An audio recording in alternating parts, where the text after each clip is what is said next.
Welcome to Global Morning. The death toll from flooding. Most time our politicians just bring in policies too, for sure. Incidentally, we have several more stories. The legislature was carefully crafted to 22.2% inflation rates as of April this year. What does that say about where we are as a country? I think Nigeria has resorted to being resilient. Before you call a police station, before they even leave, they'll take permission from I don't think there's really anything on ground to improve. the struggle with ASU strike. The Minister of Education volunteered and said, give me 2 weeks. It was a lie. The president never gave me any deadline.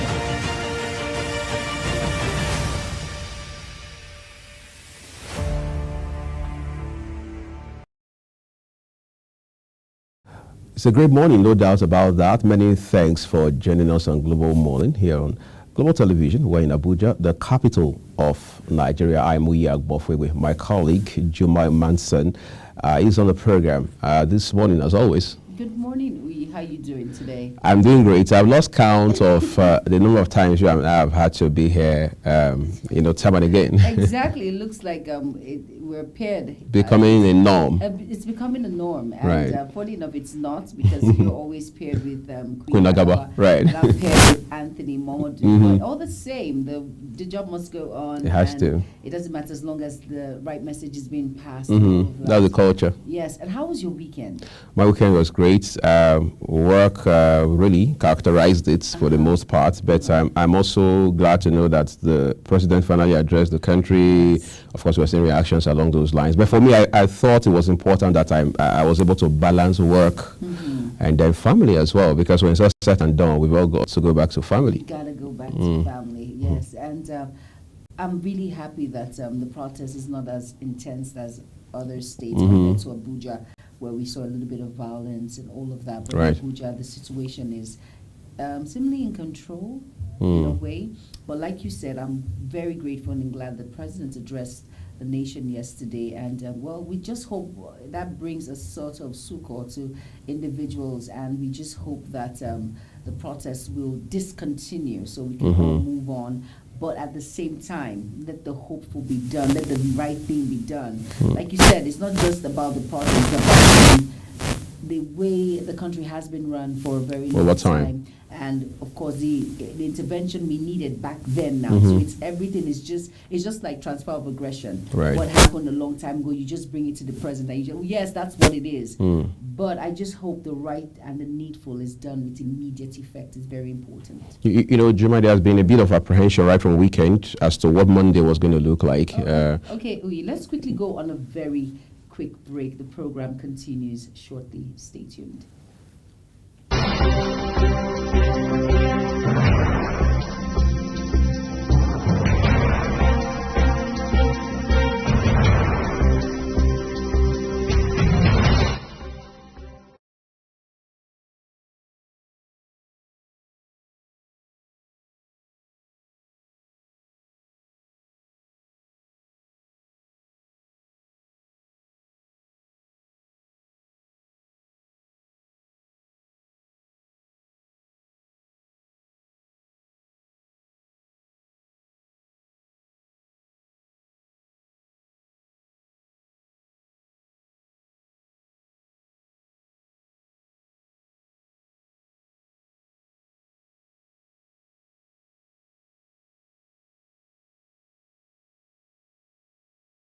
And yes, it's Global Morning. Apologies for that very short break. It was just due to circumstances beyond our control.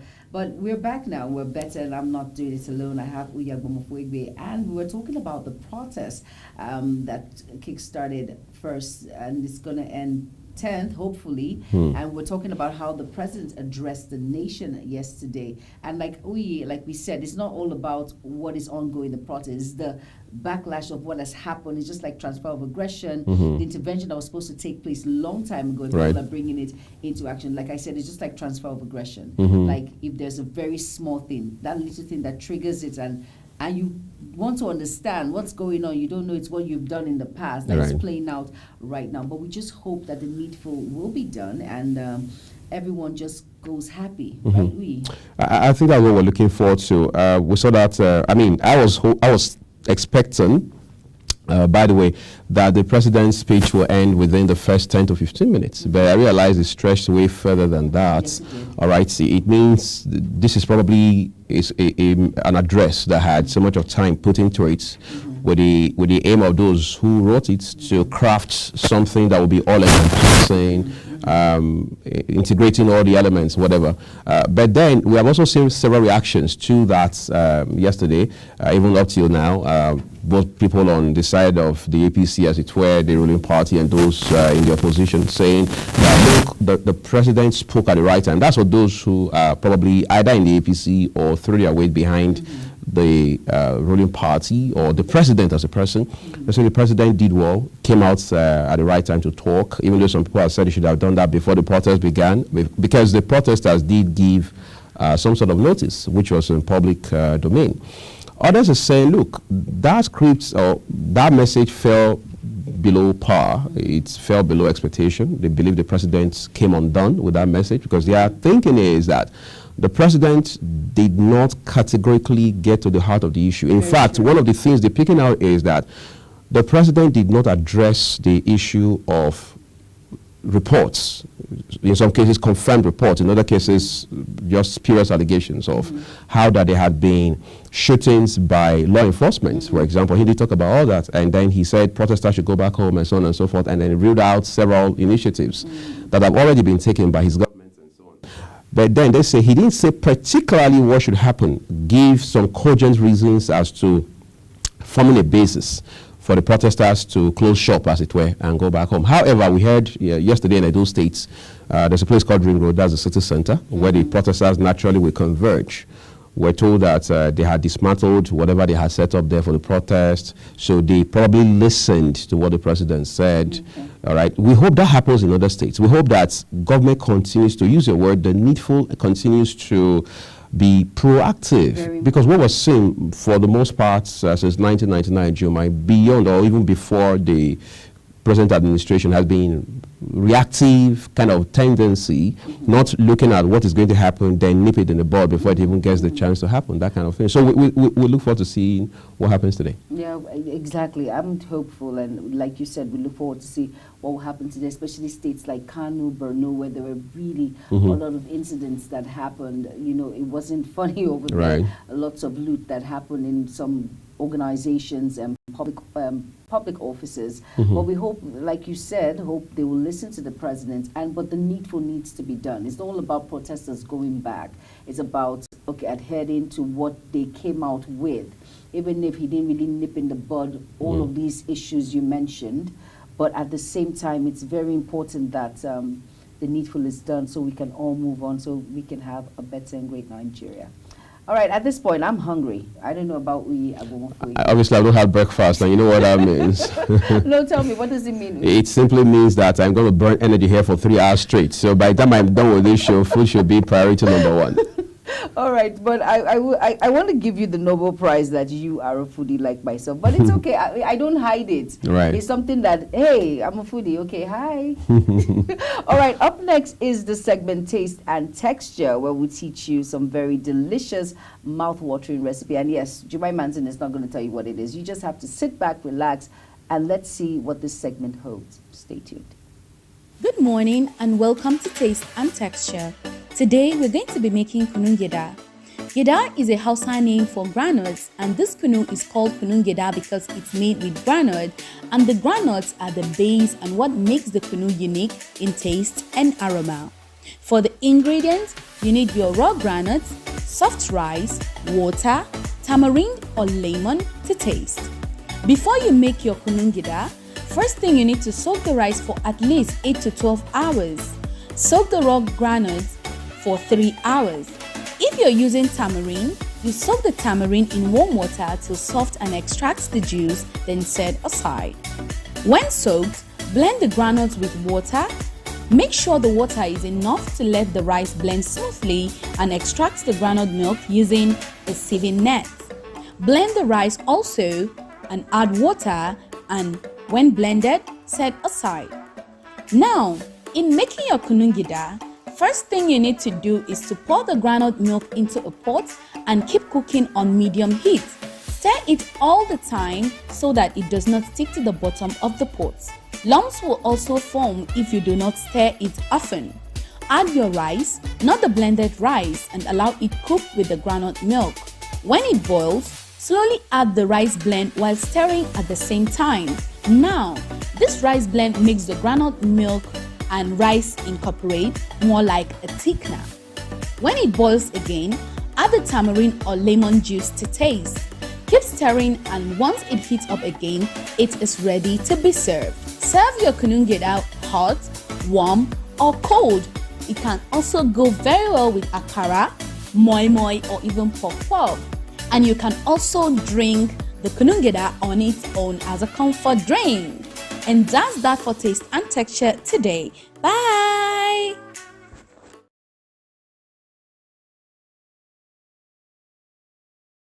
All right, that was that mouth-watering segment, Taste and Texture. I was just telling Uyi that, oh my goodness, if you eat that with, in his daughter's words, akara,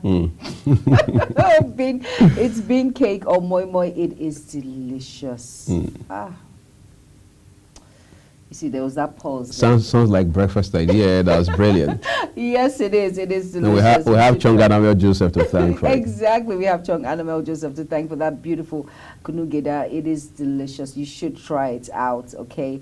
And we're here still talking about the protest. We are hopeful, like I said. All we need is peace, and we need this protest. If it's going to continue or discontinue, if it's going to discontinue, hooray, hurrah, we're happy. But God, if it's going to continue, which we do not pray for, let it just be peaceful and civil. Yeah, it has to be. I mean, for anybody who saw what happened last week, whether in a place where violence was reported or even witnessed, or where it was largely peaceful, I think you want to believe that it doesn't continue this morning, because we saw how businesses, regardless of size, didn't open last week. Banks were shut, and we also know the adverse impact that had on businesses, then the rub-off on families and households, even individuals and things like that. But thank God this 2024 electronic channels or transactions. But there's still a limitation to that, because there are transactions that naturally require you to walk into a physical branch bank branch and stuff like that. So it's Monday, and we hope that things gradually, for the most part, return to normal, so that Nigerians can just have their lives back. It's very important that we have our lives back, very important. But at the same time, let it be conducive for each and every one of us out there, because the message is hunger. And of course, they say a hungry man is an angry man, right? So it's very important that we tackle that aspect and better the lives of Nigerians in our society. So those in power should do the needful, which is very important, so we can all move forward. Like I said, the greater good is Nigeria, basically. Right. So let's make it, as Americans will say, country first. All right. Yes, we may not be comfortable with everything that the president has said. We may even pick holes in that address from yesterday morning. But this is the morning after, as we always say. And we want to probably have a second look at all of those issues, realizing that some of these challenges will still be there even beyond the current administration. So how do we manage our lives going forward? And for those who are also taking undue advantage about this, I mean, in this very crazy situation, maybe for political reasons, you want to get mileage for the optics, as we call it in politics and all of that.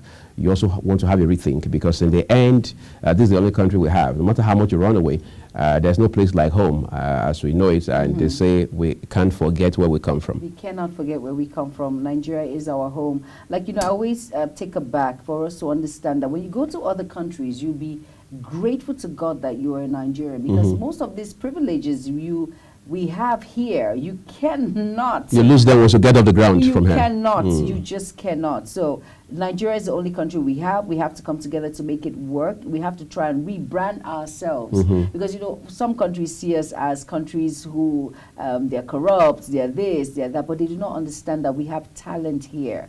There are people who make a difference in the world. So it takes you and I to make that difference. Nigeria is the only home we have. So let us try, you and I, to make it better. very important, right?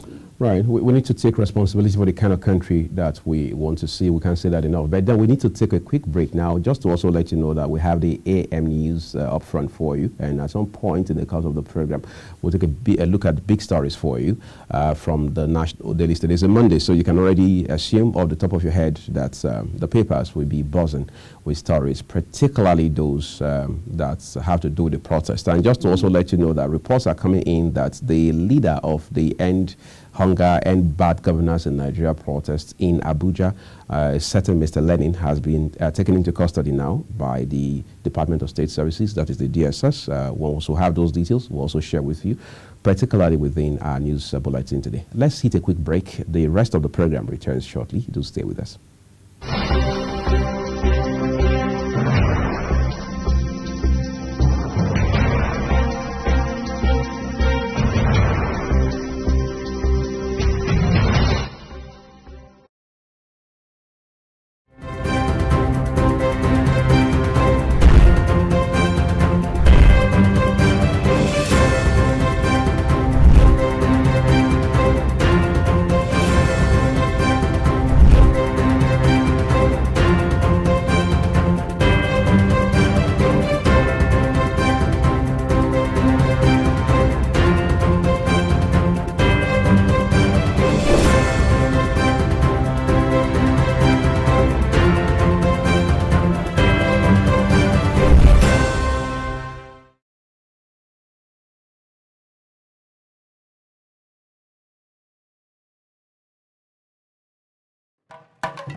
welcome back. And that was a display of how rich and beautiful our culture is right here in Nigeria. And just a reminder, just remind us that we need to come together as one in unity in order to build a better Nigeria. So that's just reminding us of the various cultures that we have, from Edo to Borno, where MDs from. I need to emphasize that.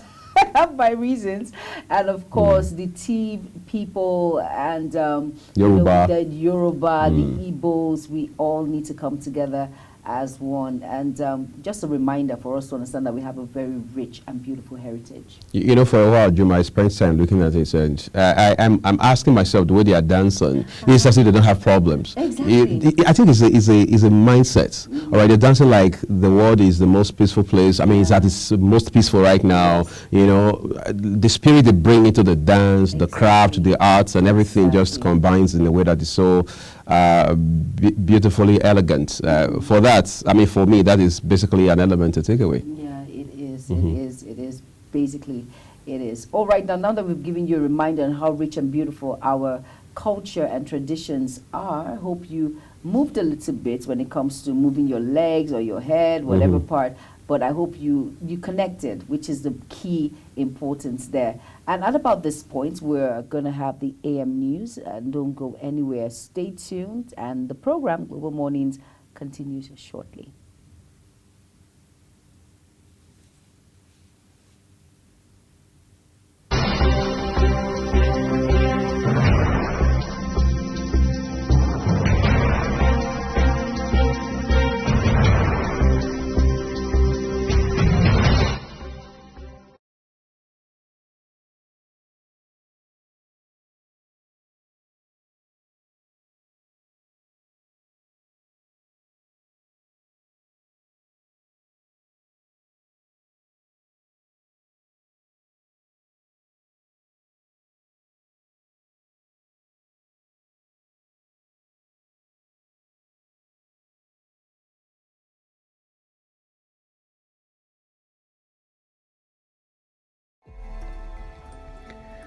Abuja Rail Mass Transit is a regional rail transport system in the Federal Capital Territory of Nigeria.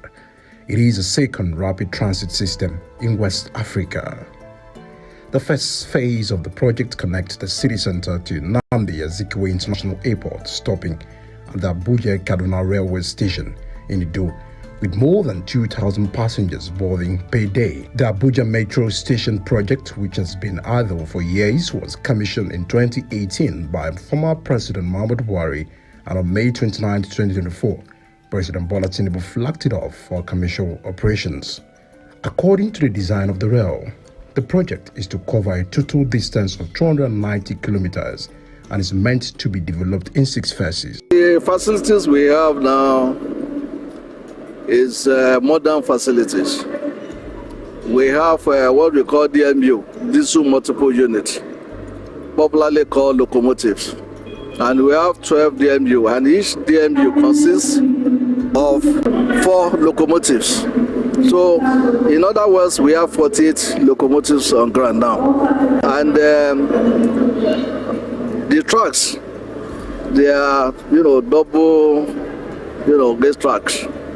So, and you can see the stations. They are modern stations.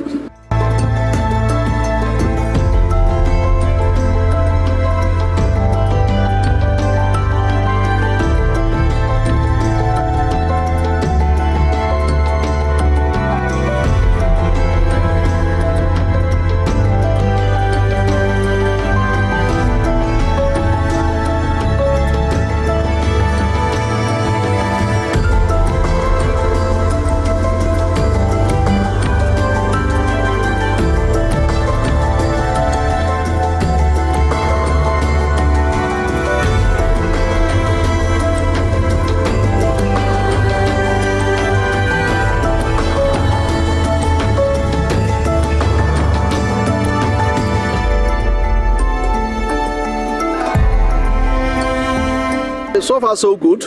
We have recorded over 30,000 passengers since we started 30th of May 2024. The Abuja Rail Transit has a future expansion of Lot 2 from Gwagwa via Transportation Center to Nyanya Karu. Lot 4 is from Kuje to Kashi, with the remaining legs of the transit way in Line 2. Lot 5 from Kubwa via Buari to Suleja. Lot 6 from Airport via Kuje and Gwagwalada to Dobi. This is actually my first time boarding a train, and I'm so happy and so glad for the federal government to bring this into Abuja, and this is really, really, really a nice experience for me. The train is clean, and as you can see, the securities inside there are doing their work. The federal government, I will commend them on this particular development because it's a welcome development in the city centers of Abuja. So people who are coming from the Basanjua to the city centers, who are working in the central areas, they find it very, very easy because due to the cost of the transportation now, fuel cost is too high.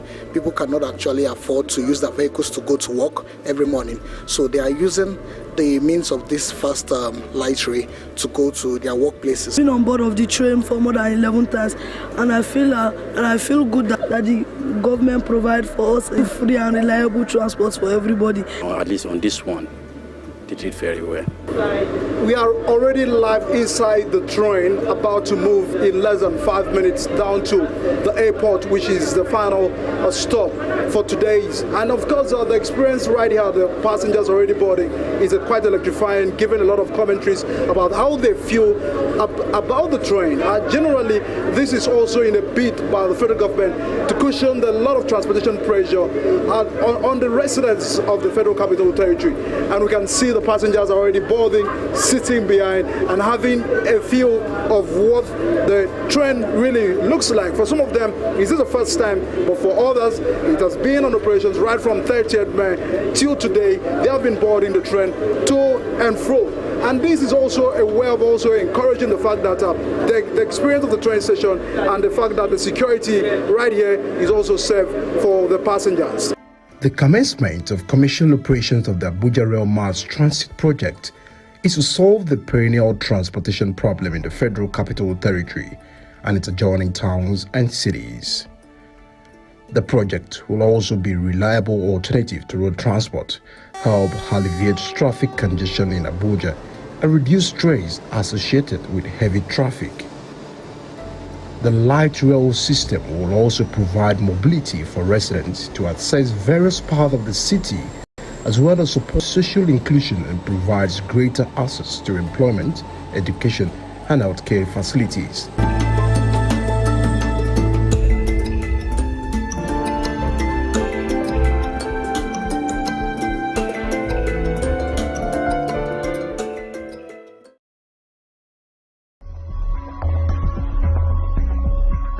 Frankly speaking, it is now time for Nigeria to see that Global TV has come and has come to stay. Just 1 year.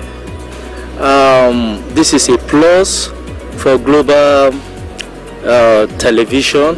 My take on Global TV presence on DSTV, first of all, I must say is a great feat. And in this new age, it takes technology to take over.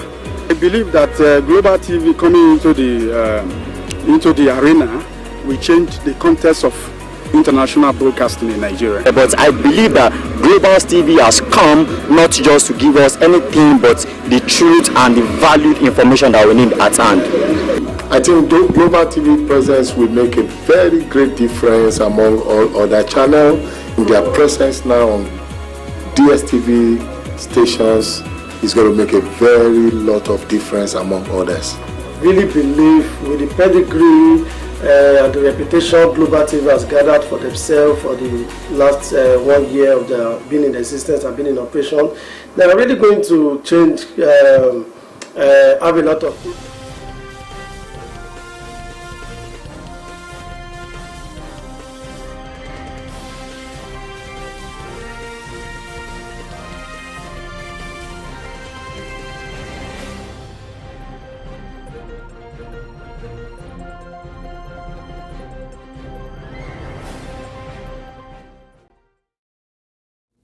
Hello and welcome to all our viewers in Nigeria and around the world to AM News on Global Television, coming to you live from the nation's capital, Abuja.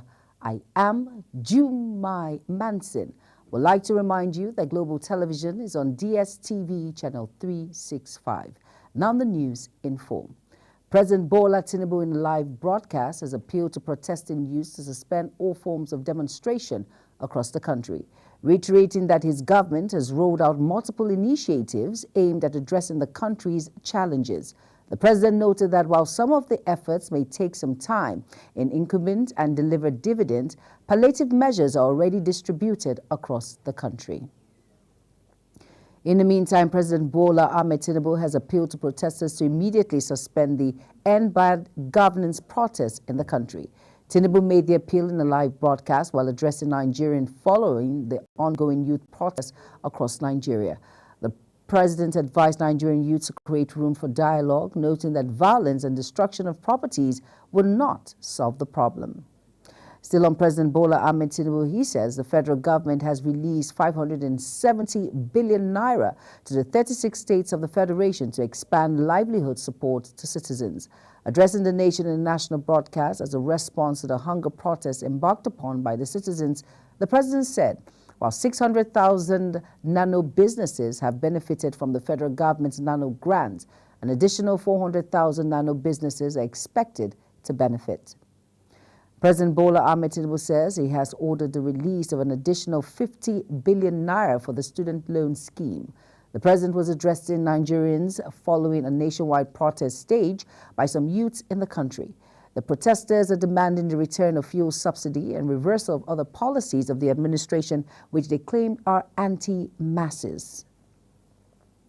President Bola Ahmed Tinubu says even though the decision to remove the fuel subsidy was painful, it is a matter of necessity, noting that it has constituted a noise around what he referred to as the economic jugular of our nation and impeded its economic development and progress. The president's address followed the End Hunger protest that started on August 1st. Tinubu also told the protesters that law enforcement agencies will continue to ensure the full protection of lives and properties of innocent citizens in a responsible manner. In its reaction to President Tinubu's address, the People's Democratic Party, PDP, in the Southwest has described the broadcast by President Bola Ahmed Tinubu over the ongoing nationwide protest by the citizens as disappointing and uninspiring. The Zonal Publicity Secretary of the party, Sanya Atafarati, explained that President Tinubu failed in his broadcast to address the concerns of the protesting youths on the hunger and rising inflation in the country.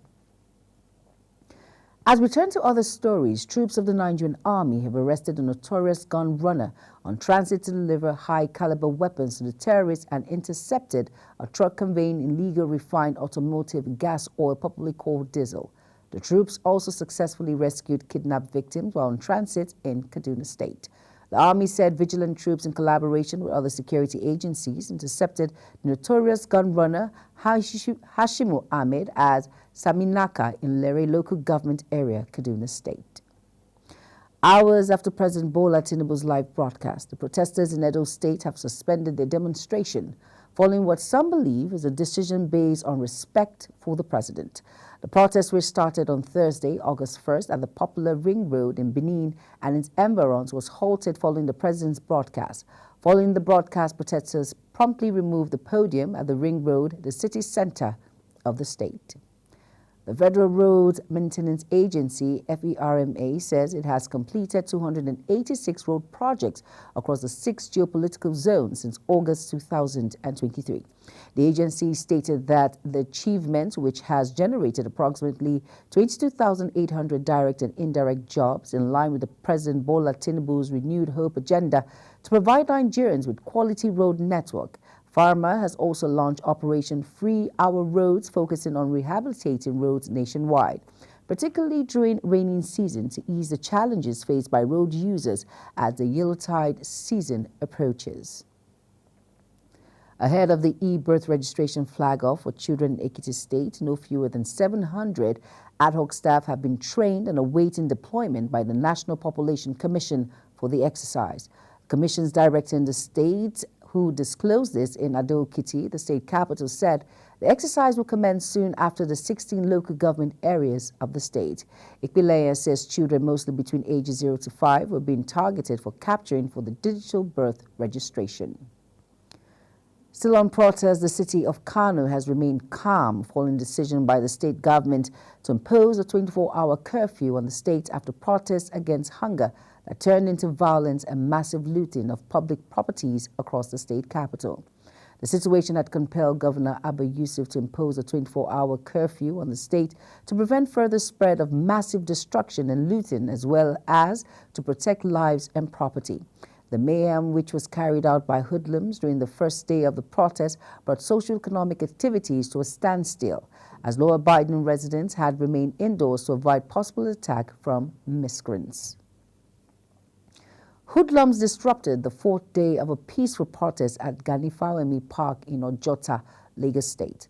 The demonstration, which began without incident, saw a significant escalation around 10:30 a.m. The police intervened attempting to persuade the remaining protesters to disperse. Moments later, a group of individuals whom the protesters alleged were hired to disrupt the event emerged from across the street and began chasing them away. The Enugu state government has approved the sum of 183 billion naira for the construction of 141 roads across the Enugu metropolis and 20 rural roads across the 3 senatorial zones of the state. The government has also approved the award of 133 more smart schools in addition to the ongoing 127 smart schools to bring them to 260 or one smart school for political ward. A statement by Governor Peter Mba's media office says the approvals were announced at the end of the State Executive Council meeting, presided over by the governor at the Government House, Enugu. The Joint Admissions and Matriculation Board has directed all higher institutions in the country to disclose within 1 month details of all candidates they illegally admitted before 2017 or risk resignation and condemnation. The board's public communication advisor, Dr. Fabian Benjamin, disclosed this while briefing newsmen at the board's headquarters in Abuja. Benjamin says that the board had resolved that it would no longer entertain absorption of illegal admission by institutions through the window of condonement of illegal admissions without registration number. You're watching AM News, coming to you live from Nigeria's capital, Abuja. We're on DSTV channel 365 and Star Times channel 276. Kindly follow us on all social media platforms by using the Global TV NG and the handles now showing on your screen. We'll bring you more stories right after this break. Do stay with us.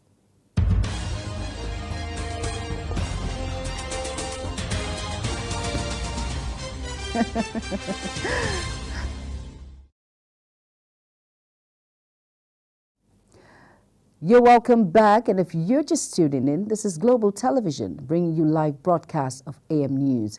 Thank you for staying with us. Over now to the next news. Nigeria's debt service to revenue has reduced to 68% from 97%, says President Bola Tinubu in an address to the nation. He added that funds from the removal of fuel subsidy have been channeled to development projects, increasing allocations to states and local governments. President Bola Tinubu says his administration has more than doubled the country's revenue in the first half of 2024, raising it to 9.1 trillion naira. He attributed it to his administration's ability to block revenue leakages and waste. Tinubu said this during our broadcast. Police arrested dozens of people after protests across parts of England and Northern Ireland turned violent as the government pledged tough actions against those it said were exploiting the murder of 3 girls to stir up disorder. Violent protests involving hundreds of anti-immigration groups have erupted in towns and cities across Britain after 3 girls were killed in a knife attack at a children's dance class in Southport in northwest England. France urges citizens in Iran and Lebanon to leave the countries due to a risk of military escalation in the Middle East. The Foreign Ministry said in 2 separate travel advisories, the French Foreign Ministry recommended citizens residing in Iran to temporarily leave the country given the risk of its airspace being closed. The ministry had urged citizens traveling in Iran to leave. Over now into sports, President Bola Tinubu has warmly congratulated Nigerians D Tigress on qualifying for the quarter-final of the women's basketball at the 2024 Paris Olympic. The Tigress made record as the first African team in basketball, to play in the quarter-finals at the Olympics. The former African footballer at the year said the development of the game should not be left to the government alone. Nigerian Sioux representatives in the men's 100-meter event at the ongoing Olympics in Paris, Kehinde Ajayi and Favour Ashe, have booked their spots in the semi-final. While Ajayi won his heat, Ashe qualified as one of the fastest fourth-place finishers. Ajayi outran defending Olympic champion Lamont Marcel, Jacob Clark in 10:02s, while the Italian finished in 10:05 seconds in heat 5. Ghana Abdul Rashid Saminu finished third in 10.06 seconds. Nigerians' Favour Ofili ran a season best time of 22.24 seconds to win her heat and book a spot at the semi-finals of the women's 200-meter event. Ofili outran a field that also had Great Britain's Dina Asher-Smith and Gambia's Gina Baz Bataille. Ofili's finishing time put her in overall second place, only behind USA's Gabriella Thomas, who ran 22.20 seconds. Racing Barcelona star Pau Victor stole the spotlight with a stunning 12-minute brace, leading his team to a 2-0 victory over arch-rival Real Madrid and earning the MVP award of the fixture. The match, led at the MetLife Stadium, was briefly interrupted due to lightning and heavy rain. To end the AM news, let's take a quick look at some of our major headlines. We brought to you that President Tinubu has addressed Nigerians' call for calm. And on the foreign team, police have arrested dozens of reporters. Finally, in sports, we told you that Tinubu has sent a congratulatory message to the Tigers of Nigeria on qualifying for quarter-finals at the Paris Olympic. And that's it on AM News, and it came to you live from Nigerian's capital, Abuja. We are on DSTV channel 365 and Star Times channel 276. Kindly follow us across all social media platforms by using @Global TV NG and our handles now showing on your screen. I am Jumai Manson. Thank you for watching. Good morning.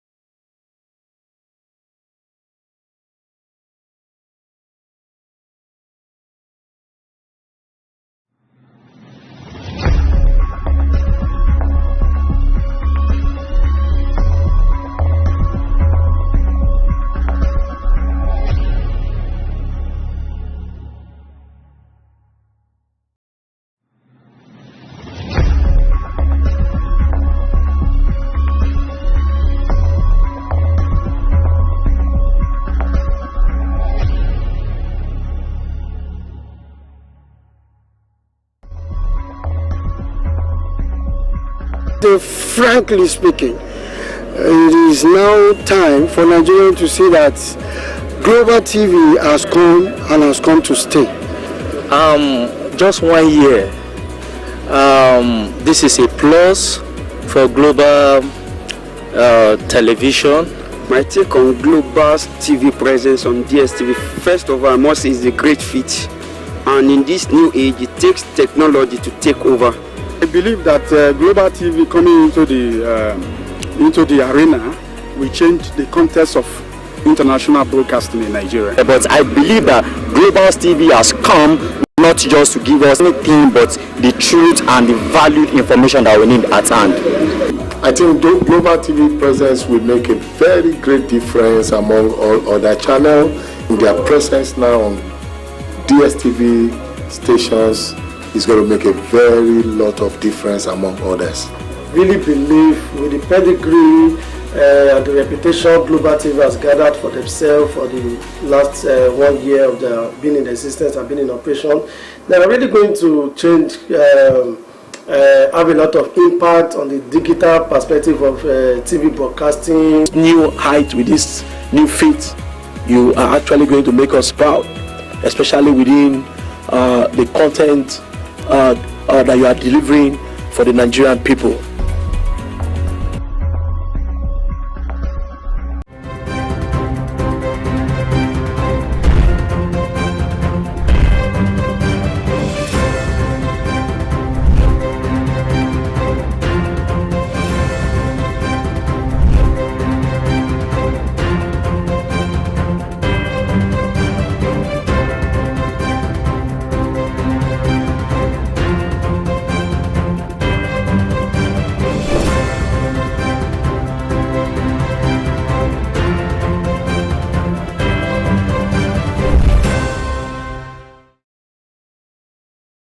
Is the desk on Global Television. Nigeria, come join Anthony Momodu on television's most compelling and facts-finding talk live show. We are the Palestinians. We are the because that this country gets it right. Who are these bandits? It's the Dex on Global Television, where we analyze and dissect storming issues and commentaries in the world's biggest black nation, Nigeria. Who is being held accountable for this money? The eyes have it. We stay and decide policies and reforms on the Dex. Tune in Mondays to Fridays, 5 p.m. to 6 p.m. on Global Television. Let's stay on the Dex. Are you a food lover? Do you care about your health and nutrition?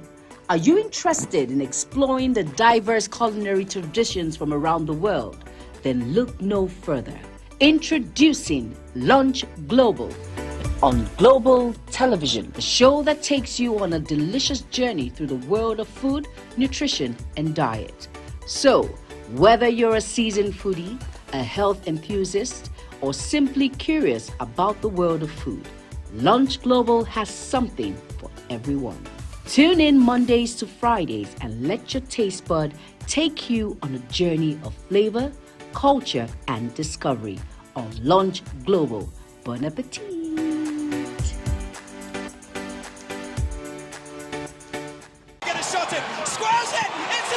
It's time for sports' biggest moments on Global Television. The headlines, scores, breaking news, and commentaries on sporty events. Talking with the biggest players, strikers, and about the slam dunks and goals, stunning saves, near misses, and upsets. Let's talk about the greatest home runs, comebacks, knockdowns, and victories. Talk sports with the king of sports, Anthony Momodu. Weekdays, 10 a.m. Don't miss out.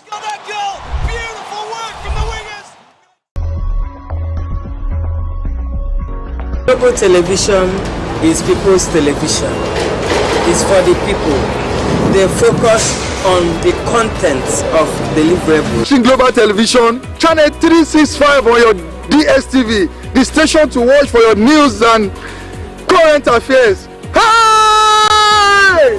This is Global Television, channel 365 on DSTV, the station to watch for your news and current affairs. This is Global Television, channel 365 on DSTV, a station to watch for current affairs and other societal news. Keep watching live. Watching Global TV on DSTV channel 365. Where don't touch it now, just watch. This is Global TV. Keep watching on channel 365 on DSTV station and listening to the latest updates. Yay! This is Global Television on DSTV, channel 365. Keep watching. Yay! Time check. It's midday. Then it's Midday Discourse. Midday Discourse is a program that covers trending local and international news, current issues, and human-related topics. Join Samuel Odi weekdays 1 p.m. on Global Television. The discussion starts here. In an ever-busy world, the increasing challenge of keeping track of health matters can be extremely demanding. Follow the latest health tips and trends on Health Guide on Global Television on Tuesday at 3 p.m. Health Guide on Global Television. Put your health first. With every government and introduction of new policies, Businesses of all kinds and sizes seize the opportunity to evolve and redefine themselves. Business Point on Global Television is where we follow the money and put the facts and figures right in front of you. Watch Business Point every Monday through Friday at 11 a.m. as Kikelamo Okeri tracks all the latest developments across critical sectors. Business Point. This is business. Hello, children. Gather around, let me tell you a story. Do you know that stories have a way of captivating the minds of children, bringing fun and imagination to teach them morals? Join Sharon Ajay as she takes you to explore the thrilling and exciting world of storytelling. I'll be sharing with you our next interesting story. Tune in every Saturday on Global Television, time 5:30 p.m.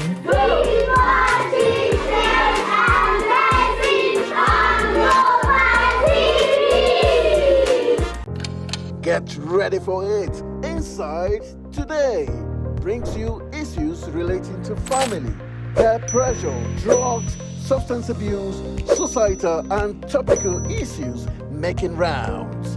Join Jumain Manson on Global Television Monday to Thursday and they repeat every Friday. Time 2 p.m. to 3 p.m. Don't miss out. For an insightful idea that takes the center stage and the conversation that gets beyond the headlines, to explore the lasting impact of political decisions, Big Talk got you covered.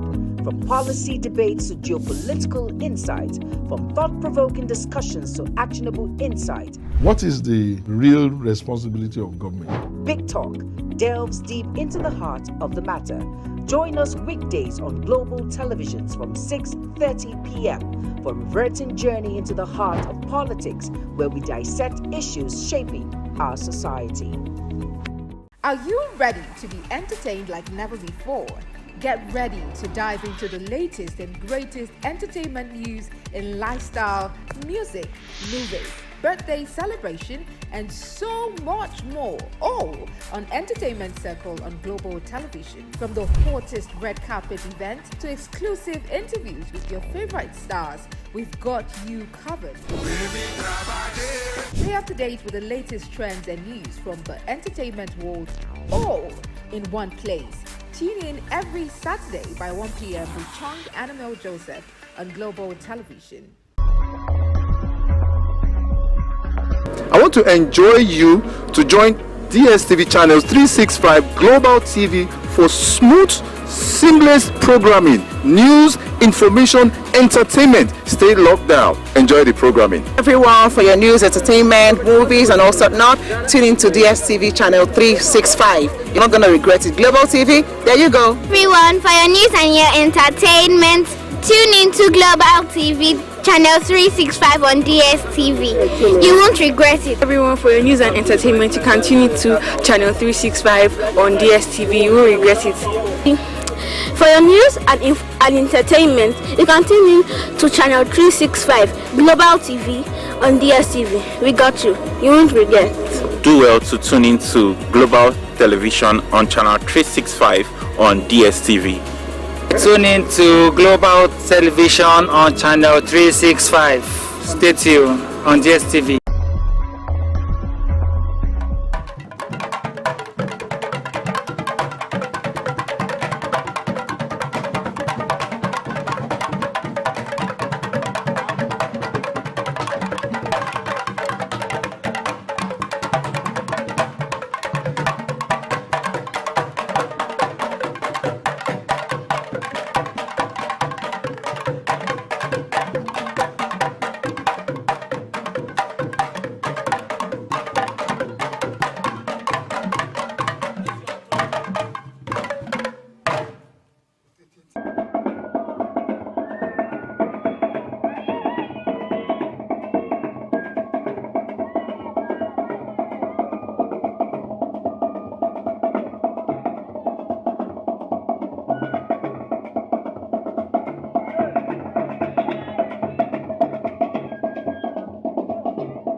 program.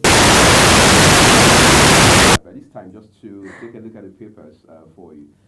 We begin with the Daily Independent this Monday morning, like we said, and as expected.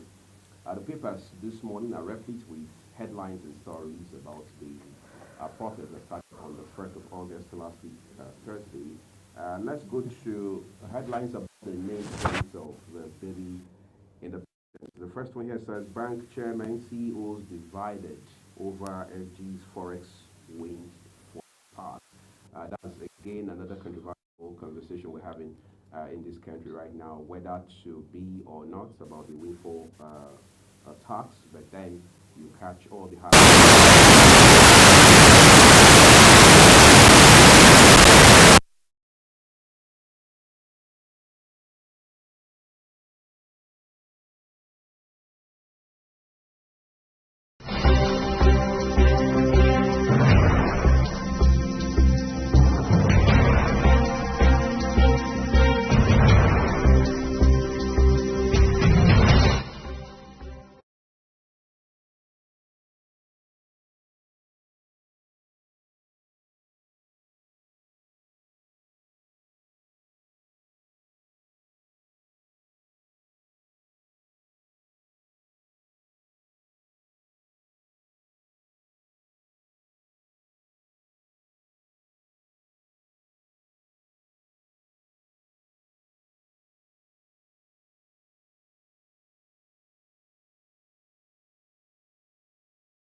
Global Morning is your ultimate destination for engaging political and economic matters. I am Uyi Agmofrebe. And don't forget to include social discussions. Tune in every weekdays from 7 a.m. to 10 a.m. I am Queen Agaba. For insightful breakfast ideas, business summaries, sports highlights, international and local news perspective, I am Anthony Momodu. Don't miss the in-depth analysis of current and political issues by the Global Morning team and experts. I am Jumai Manson. Catch Global Morning here on Global Television. Get in on the action. I am Edikan Michael. We are the Global Morning team.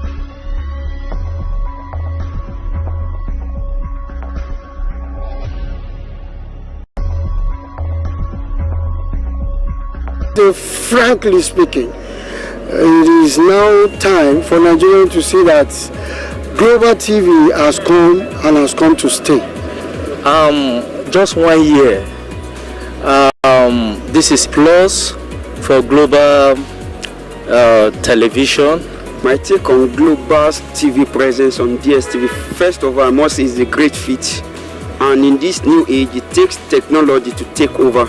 I believe that Global TV coming into the arena will change the context of international broadcasting in Nigeria. But I believe that Global TV has come not just to give us anything but the truth and the valued information that we need at hand. I think Global TV presence will make a very great difference among all other channels. Their presence now on DSTV stations is going to make a very lot of difference among others. Really believe with the pedigree and the reputation Global TV has gathered for themselves for the last 1 year of their being in existence and being in operation, they are really going to change, have a lot of impact on the digital perspective of TV broadcasting. New height with this new feat, you are actually going to make us proud, especially within the content that you are delivering for the Nigerian people.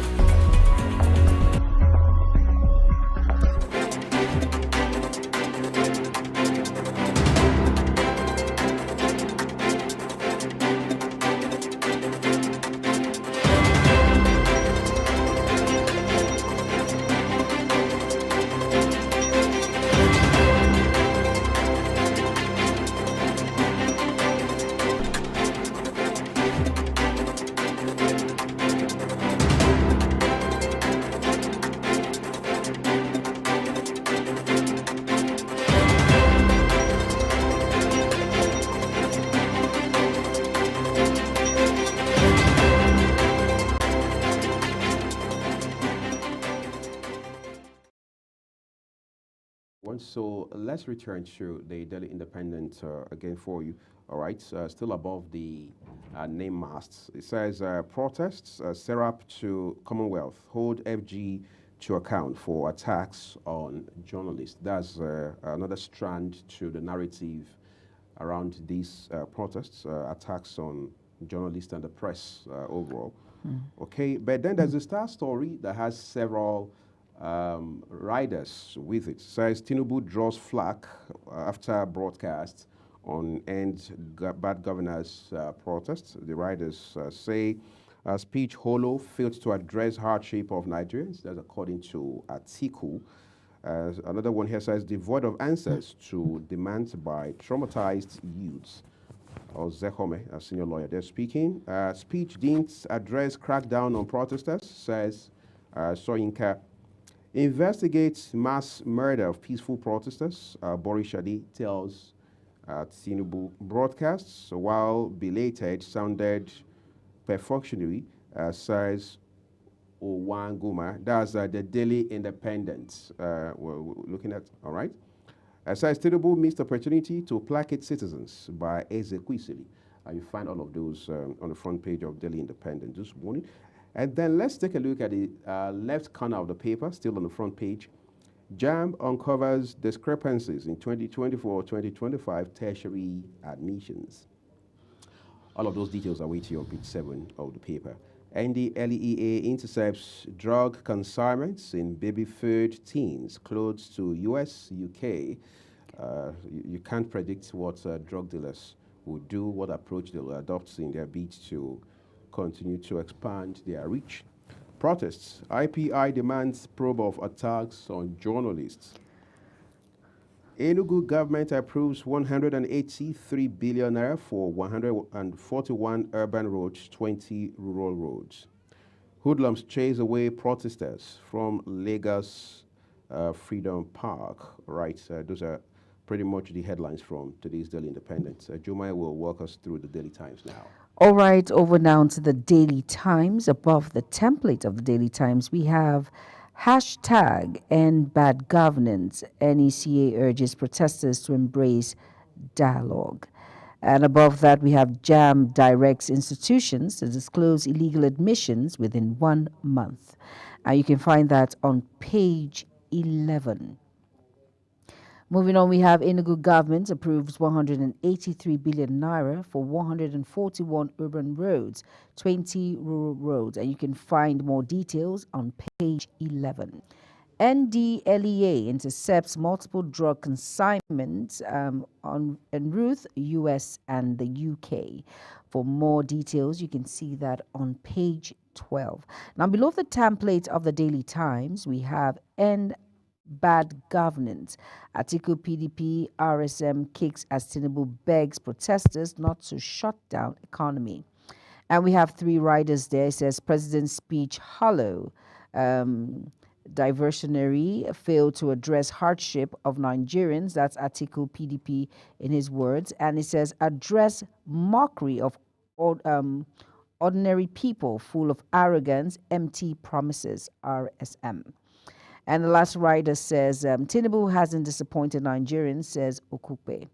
Now, below all of that, we can see Governor Sanwo-Olu, just writing his tribute to Onyeka Owenu. And here it says, hashtag End Bad Governance, Soyinka counsels security agents on handling of protest.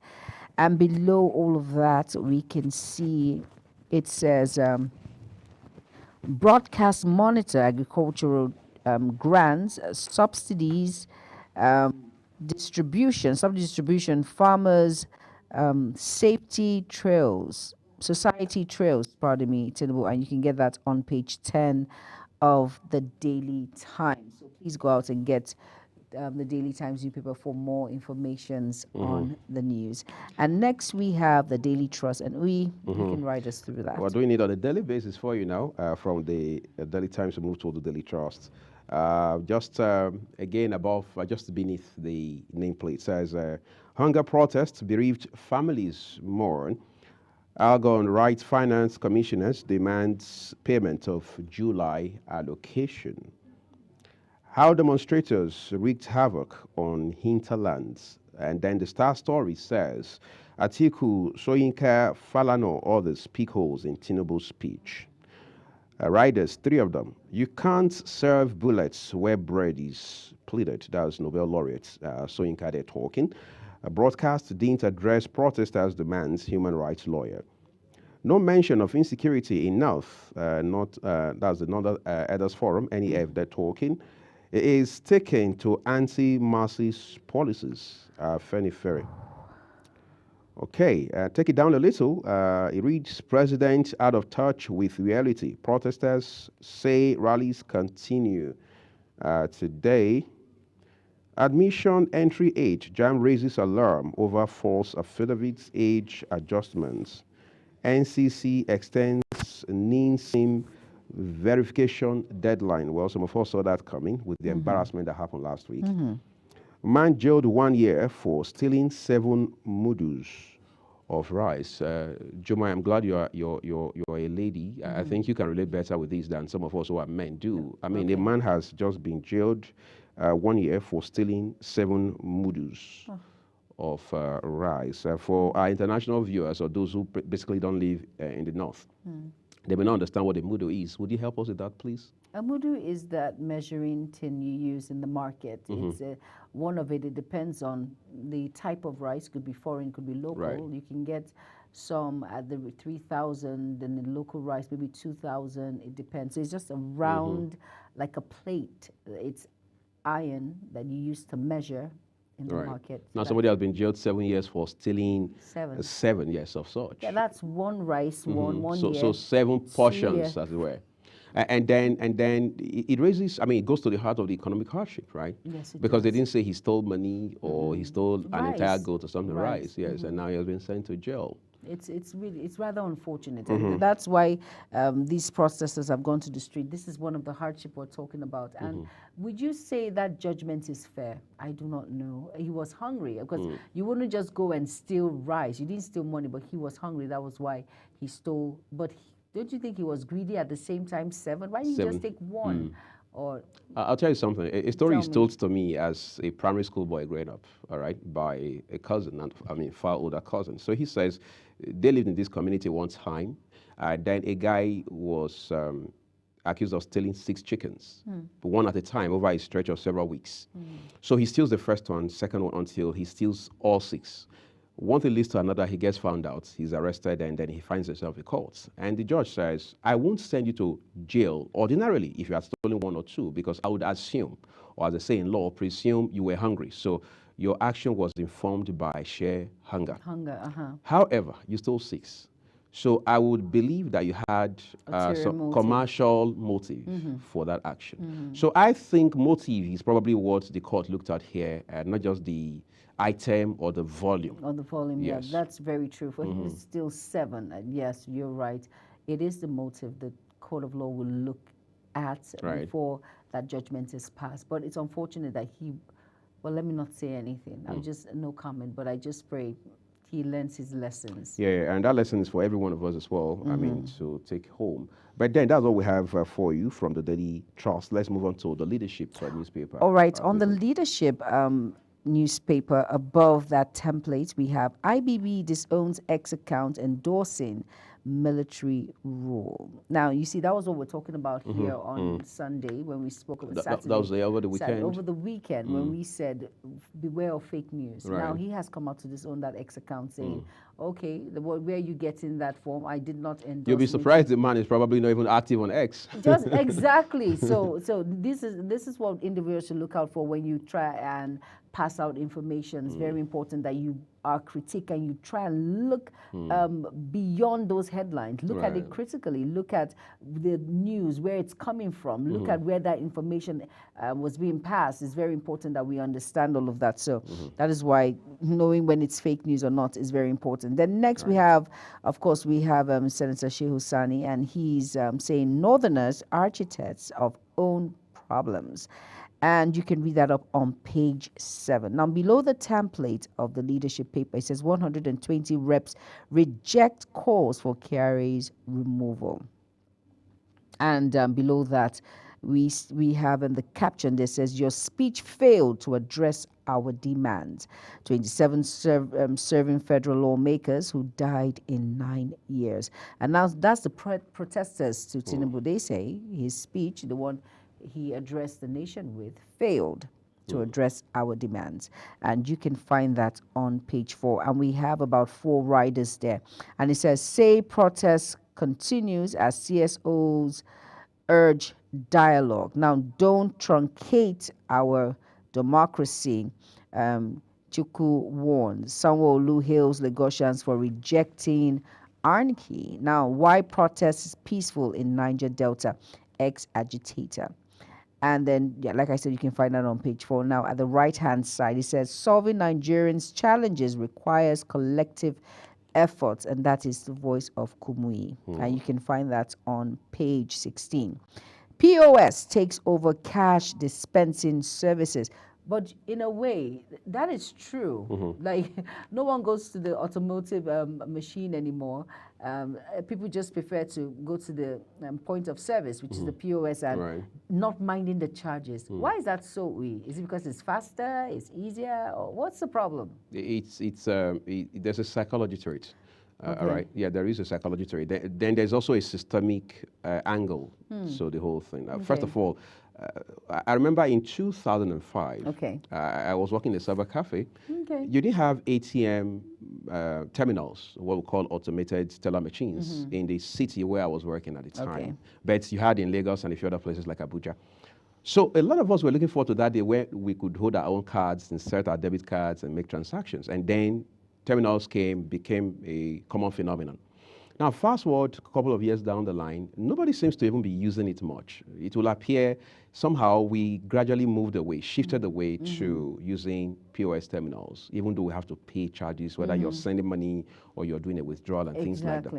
Now, from my own little random investigation, not on behalf of Global Television, I mean, this is something I did in my personal capacity. I realized that the bulk of the people who run those points where you have POS terminals are bank workers. They're those in the financial sector, whether it's fintech or traditional banking. They're the people who run those. It's the reason, ironically, you can go to the bank, for example, and say you want to withdraw 50,000 sometimes. They tell you we can't give you more than 20,000. We can't give you more than 30,000. We are cash strapped.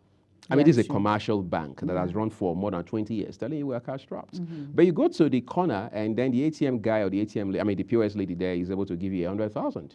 All right, so there's a bit of conspiracy around all of these things. But you see, while it has created hundreds of thousands of jobs, the irony of it all, which is very adverse, is that it has also now limited the broad spectrum of transaction options that Nigerians have, because we are gradually now saying that if you need to collect money, don't come to the bank, just go to the ATM. I mean, go to the POS guy. Point of service. Question is, why do you have the ATM terminals, which are still very much visible across the world, from Germany to US to Australia to China and all of that? So we need to understand that these decisions that we're making based on personal aggrandizement can come to have a blowback on us in the near future.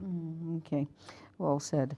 All right, now let's move on. And we have CBN raises import duty rate to 1,618.73 to $1. Now the Tigress makes it to Olympics quarterfinals. Made us proud. And now, anytime I read about the women, you know how I am. I'm a supporter of the women, and these women have really made us proud. They have. And the president, regardless of the protest and the speech he was writing, did not fail to take out time to warmly congratulate them. Exactly. They have made us proud. Congratulations. And next we have the New Telegraph, and you will be helping us with that.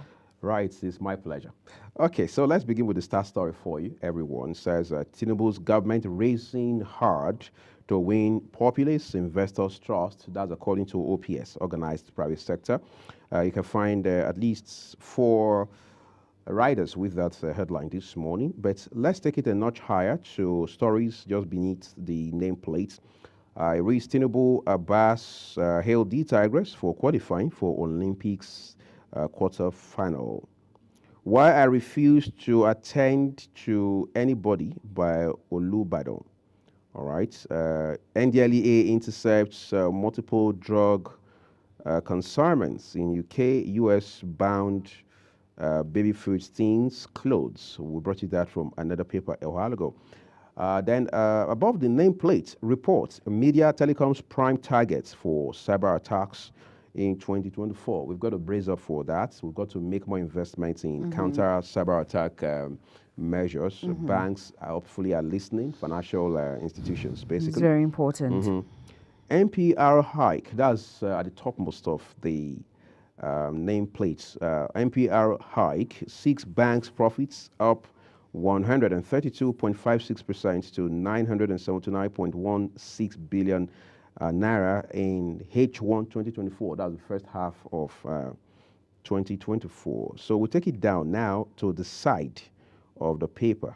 It says LASG, that's Lagos State Government, opens new, engagement channels with residents. All right. Igbo Must Go ethnic card continues to expose Nigeria's fault lines. All right. This ethnic song about Igbo Must Go. The president has also, in passing, talked about it. To say anybody doing that will be brought to justice. Peter Obi has also said those behind it should be investigated and prosecuted accordingly. All right. Serap to Commonwealth.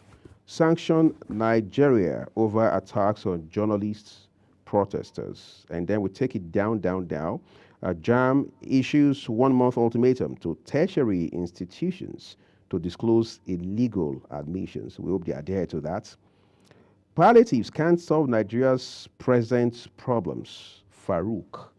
But here we are, Jumai. We're getting gradually getting used to palliatives and handouts and all that. Yet we've seen Nigerians, again, in recent times saying, look, this is not a definitive solution to solving problems. You can't give people palliatives and expect that you answer the questions that you're asking. Yeah, that is true. Palliatives cannot, it can only solve a little of the issue. It can solve hunger, like we know palliatives has to do with the rice and all of that.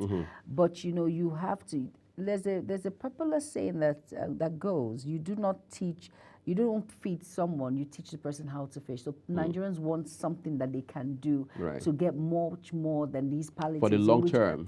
Exactly, for the longer term than what you're handing over to us now. Palliatives is not the answer. How long will a bag of rice or half bag of rice? For an entire household, sometimes up to between 6 and 8 people. Exactly. So it's better they have something to do. Let the system work so that I can have, as if I want 20 bags of rice, I can afford it. It's your choice to make. It's my choice to make. I don't have to rely on the fact that you're giving me palliatives to sustain. No. I want a long-term plan. So that is just it, a long-term plan for the betterment of the economy and, of course, Nigeria and the individuals in society. Like, that will not take away the fact that a lot of people have died because of hunger. A lot of people have committed suicide because of the fact that they cannot keep up with the present hardship in which individuals are facing. I will not take away that the efforts of the government. They have tried as much as possible. At the same time, let there be a balance. It's palliatives. It's something, but it's not the answer, really. Let's create a balance as we move on away now from the New Telegraph and take it to the Punch newspaper this Monday morning. All right, giving you some very punchy news here, and it says the caption says hunger protest. Tinubu's speech attracts knocks. Kudos. And we can see that on page 2, and we have 2 writers today. It says Shoyinka PDP slams president's address. NGOs, others hail it.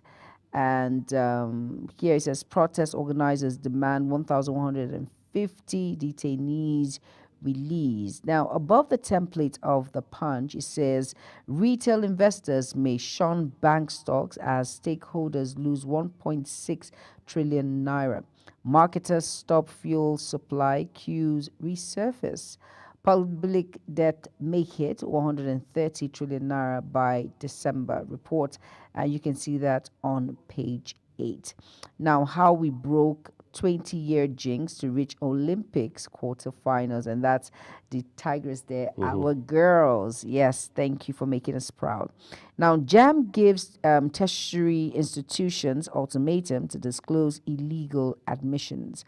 Now, the next says NDLEA arrests 12 with drug hidden in baby food tins. Wow.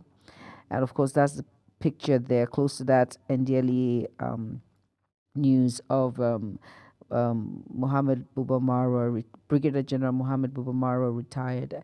And he says hardship state gets 570 billion grant.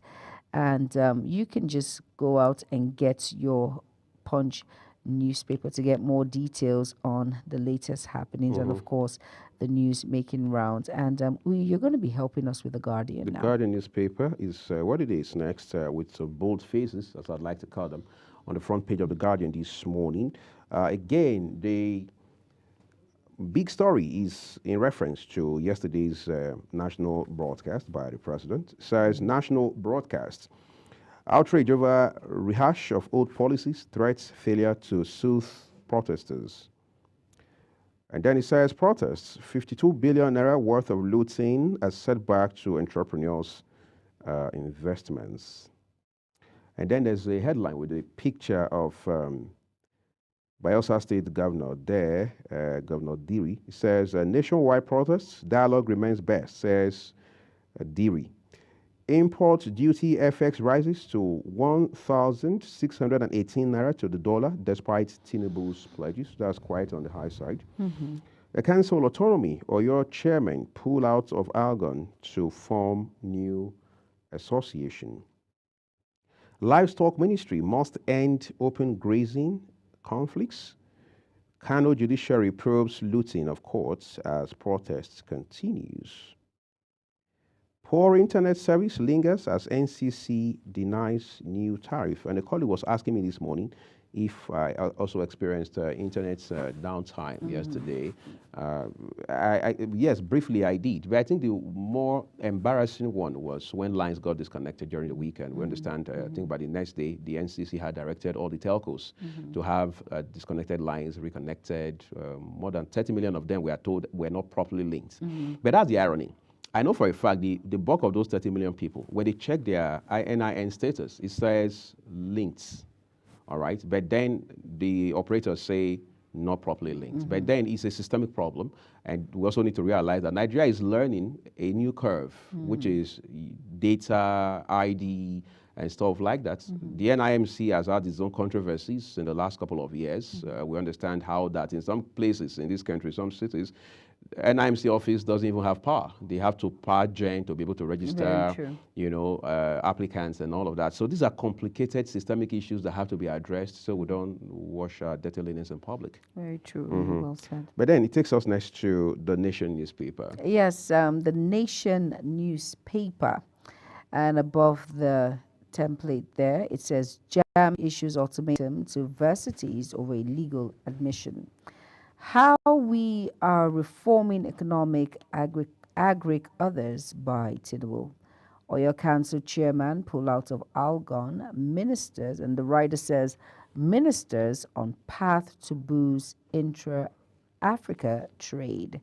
You can find that on page 6. Now below the template of the Nation, it says Fintiri Kachuku Okocha give president more time. And here below that we say it has 6 building material manufacturing hub coming, says housing minister, and we can see that on page 6. Now boldly written says protesters leave Lagos ground, desert Abuja, Benin venues. And the writer says Sanwo-Olu opens engagement channels, showing how to handle protesters. And below all of that, on the Nation's newspaper, it says Lokoja accept beaded crown, and it says Olympics quarterfinals, President hails the Tigress. And you can find that on page 31. So please go out and get the Nation newspaper and be well informed. And the next is This Day. This Day. And we're bringing to you This Day. All right, so let's start from the headline above the name plate. It tells us Nasima, non-payment of FX forwards pushing companies into bankruptcy.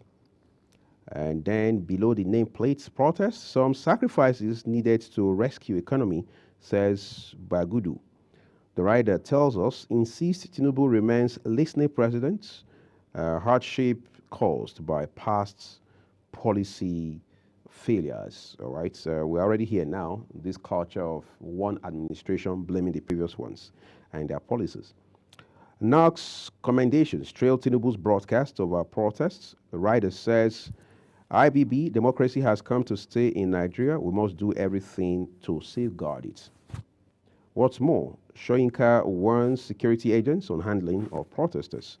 Diri Edo commend peaceful protests. Mba Umahi Uzodimma salute Southeast for opting out. Okay, Atiku says president's speech is hollow, fails to address basis for agitations. Ezekwesili Ozekome Odinkalu, Peterside, PDP orders for speech. Another protest, it says another protest heats Kano despite curfew.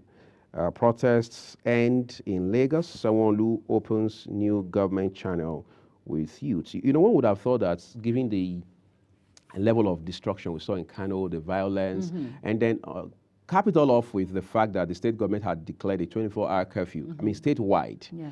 And then you're still hearing that protest is raging, people are still on the streets. It just shows that caution has been thrown on the wind. Exactly, and it's just unfortunate that Kano was one of the worst places that with this protest, you saw what happened, the violence that took place, the looting of properties in government offices. It was really bad. For everything to be shoved under the carpet and protest still continues, then that is a major problem, Can imagine. But then that's all we have for you from This Day newspaper. Nigerian Tribune is where we go to next now to bring you more headlines. All right, above the nameplate of the Nigerian Tribune, it says, we can't afford new electricity tariff, universities tell Discos. And it says now over its Dangote refinery, civil societies to monitor crude sales compliance by NNPCL. Why I will accept ceremonial beaded crown, Ladoja to Ulubadan goes to church for Thanksgiving. Now, below that nameplate of the Nigerian Tribune, we have 200 billion naira consumer credits will make life easier for Nigerians. And that is in the words of Tinubu, and you can see that on page 7. Now, close to that, we have Miguel admission. JAM gives institutions 1 month to submit list of affected students. Now, Enugu government approves 183 billion naira for 141 urban, 20 rural roads, and you can find that on page 23. Now, the caption says, national broadcast, what Tinubu should have said. Soyinka, Atiku, and Falana. You have to read it up to understand what they feel that what Tinubu would have said. You can see that on page 22. And below the nameplate, below that, we have security challenges persist because Nigeria is surrounded by francophone countries. That's the DG Army Center. And next it says NDLEA seizes loud shipments hidden in body compartments of 4 vehicles. Arrested in Lagos, Ondo, Edo, Kogi, and here it says terminal operators on collision course over accumulated port charges. Economic loss of protest can't be estimated. That's in the words of the budget minister. And that is it on the Nigerian Tribune. You have to go out to get your paper to be well informed on major stories on the paper.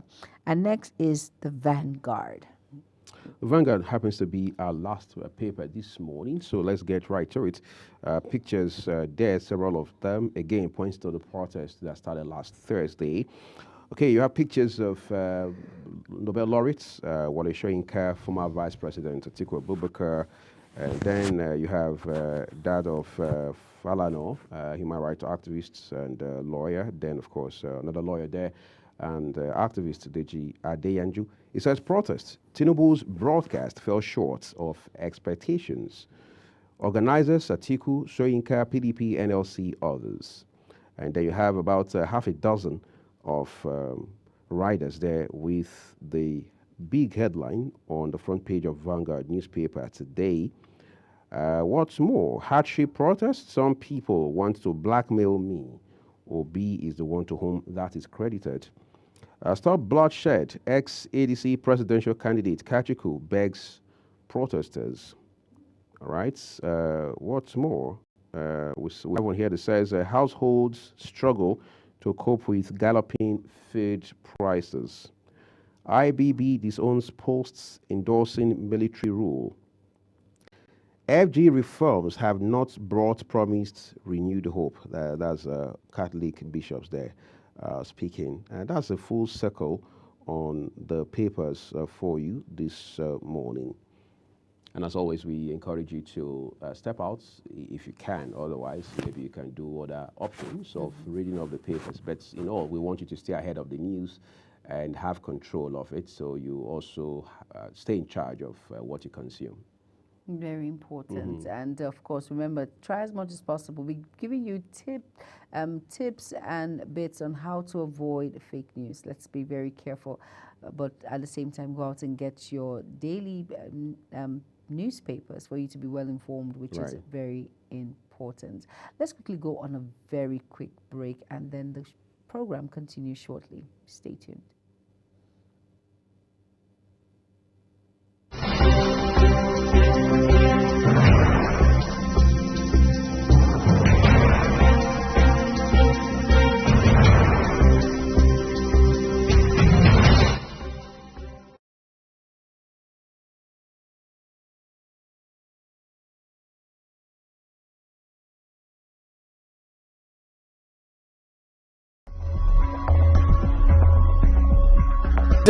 Frankly speaking, it is now time for Nigeria to see that global TV has come and has come to stay.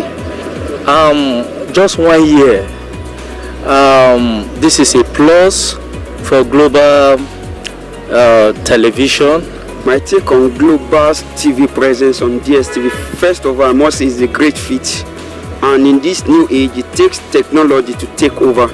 I believe that global TV coming into the arena will change the context of international broadcasting in Nigeria. But I believe that global TV has come not just to give us anything but the truth and the valued information that we need at hand. I think global TV presence will make a very great difference among all other channels. Their presence now on DSTV stations is going to make a very lot of difference among others. Really believe with the pedigree and the reputation Global TV has gathered for themselves for the last 1 year of their being in existence and being in operation, they are really going to change, have a lot of impact on the digital perspective of TV broadcasting. New height with this new feat, you are actually going to make us proud, especially within the content that you are delivering for the Nigerian people.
Thank you, everyone, for staying with us on the program. We've just been joined by our first guest to have the conversation that focuses on the President's national broadcast from yesterday, which was the federal government's reaction or response to the hunger protest that started on the 1st of August, which was last week, Thursday. Our first guest this morning on the program is Ayo Bami Oyalowo. He is development and political economist, here to help us weigh in on this conversation and then find some insights regarding the talking points associated with the president's speech from yesterday. Ayo, it's a pleasure to have you on the program this morning. Yeah, thanks for having me. Good morning.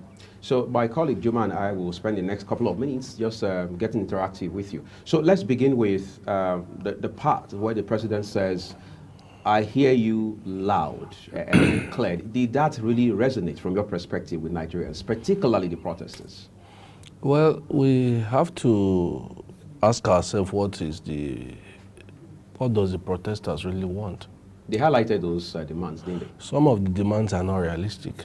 The realistic ones, like we are hungry and things are hard, yes, you will hear that clearly from the speech of the president, which I'm trying to keep on my phone here. However, the unrealistic ones, like release people who have been arrested justifiably by the law, like cancel the Senate. I mean, those are not making any sense to me. We are in a democracy, and we have a running constitution. And if we have these things running, and we have issues with them, then there are ways to go about it constitutionally. Also, for people who are printing foreign flags and looting shops, exactly, and looting shops, and nothing will resonate with those ones except you deal with them with the language they understand, which is... What's the language? Well, anyone who is looting someone's shop, what language does that person understand? Is it the violence that we saw, pockets of them? It's no longer pockets. I mean, when people go on the street asking that we want a military coup, we want Russians to take over our country, that's no longer a protest. That is becoming an insurrection. And so it doesn't matter whatever the president or whoever says, those ones are not listening. And this is what some people were saying when they were thinking a protest may not be the best way to go about things, because clearly there are different kind of people with different agenda. You have the criminals who don't want the law, so that in the lawlessness they can perpetrate their criminal enterprise. You have those who have an agenda, maybe because they lost an election and they are thinking, okay, it's an opportunity to destabilize the government. Let's bring the house down. Exactly. So different kind of people. Yeah, but for genuine protesters who genuinely are worried about the hardship in the land, the speech will resonate, because you will see what the government has said. And I have a few here that I want to highlight, if you permit me. For instance, the government revenue in the first half of 2024 is about 9.1 trillion, which is more than double that of 2023. We've reduced the percentage of our revenue that is spent on debt servicing from 97% before to 68 thereabout. That is about 29% reduction, which is a good thing for us economically. So for people who are interested in the development and a good well-being of Nigerians, these are issues that you begin to look at. About $5 billion, that is a legitimate foreign outstanding debt exchange that we had before. Such obligations have been cleared. Now, 1.6 million barrels, we've raised our oil revenue from 1.2 thereabout to about 1.6, and it is still going up. In fact, I understand it's going to, it's about 1.7 now. Now, also production output. Yeah, production output. So it tells you that there are positives in the economy. So for people who genuinely are protesting for they want things to get better, those are things that will resonate with you. About 570 billion that has been released for states, for 36 states, for livelihood support. The minimum wage that has been raised to 70,000 naira, and so many other positives from that speech that I could still talk about as we go in this conversation. Those things will resonate with you if you genuinely are after the well-being of Nigeria. But if your mind is on other things, then nothing the president says will matter to them. And we saw yesterday the British Prime Minister, who is just about a few weeks in office, we saw his own speech. I put them together beside each other. One president was saying, look, I heard you clearly. Right. And these are the things we are doing. The other one is saying, look, you will regret going on the street and destroying properties and committing criminal act. So I think we need to understand that the president has been human at this point. He has spoken to genuine Nigerians who have genuine grievances that can be dealt with. Now the other people, probably he will need to speak to them in the language they understand. Okay. All right, Mr. Ayobami, looking at the president's broadcast critically, and a lot of elites in the society, respectable individuals like former Vice President Atiku Abubakar, of course, Wole Soyinka, they've all come out to say the broadcast fell below expectations. A lot of Nigerians were expecting more when it comes to this particular protest. Do you think it fell below expectations? Well, you'll have to ask them what they were looking for. It depends. For an Atiku Abubakar, who is a perpetual contestant for the office since 1992. Nothing will assuage him except he's the president. So nothing anybody can say that will assuage him. As for Professor Wole Soyinka, yes, I think what he may be looking for, I really can't say, because in his speech, I didn't see the things he said he was looking for, but I can't say much about him. But for Atiku, who is a perpetual electoral contestant and who has never won any office, that office, I know he will always have something to say negative against somebody who defeated him in an election. So it's a normal thing. Okay, let's put it aside. Let's look at ourselves as Nigerians now who sat down and listened to the broadcast of our president. Do you think it fell below expectations? Let me put it as that. I just told you that if you are looking for, if you have genuine grievance, you will see the things that has been done. And then, yes, more can always be done. That is a natural human tendency. You will always want more. But for the time being, looking at where we are coming from, where we are going to see, some of the reasons that have been adduced for the high cost of living has been majorly transportation, generally. And what we have not asked ourselves is what should be the other solution? Because clearly, international fuel price keeps going up, and we are not immune from that.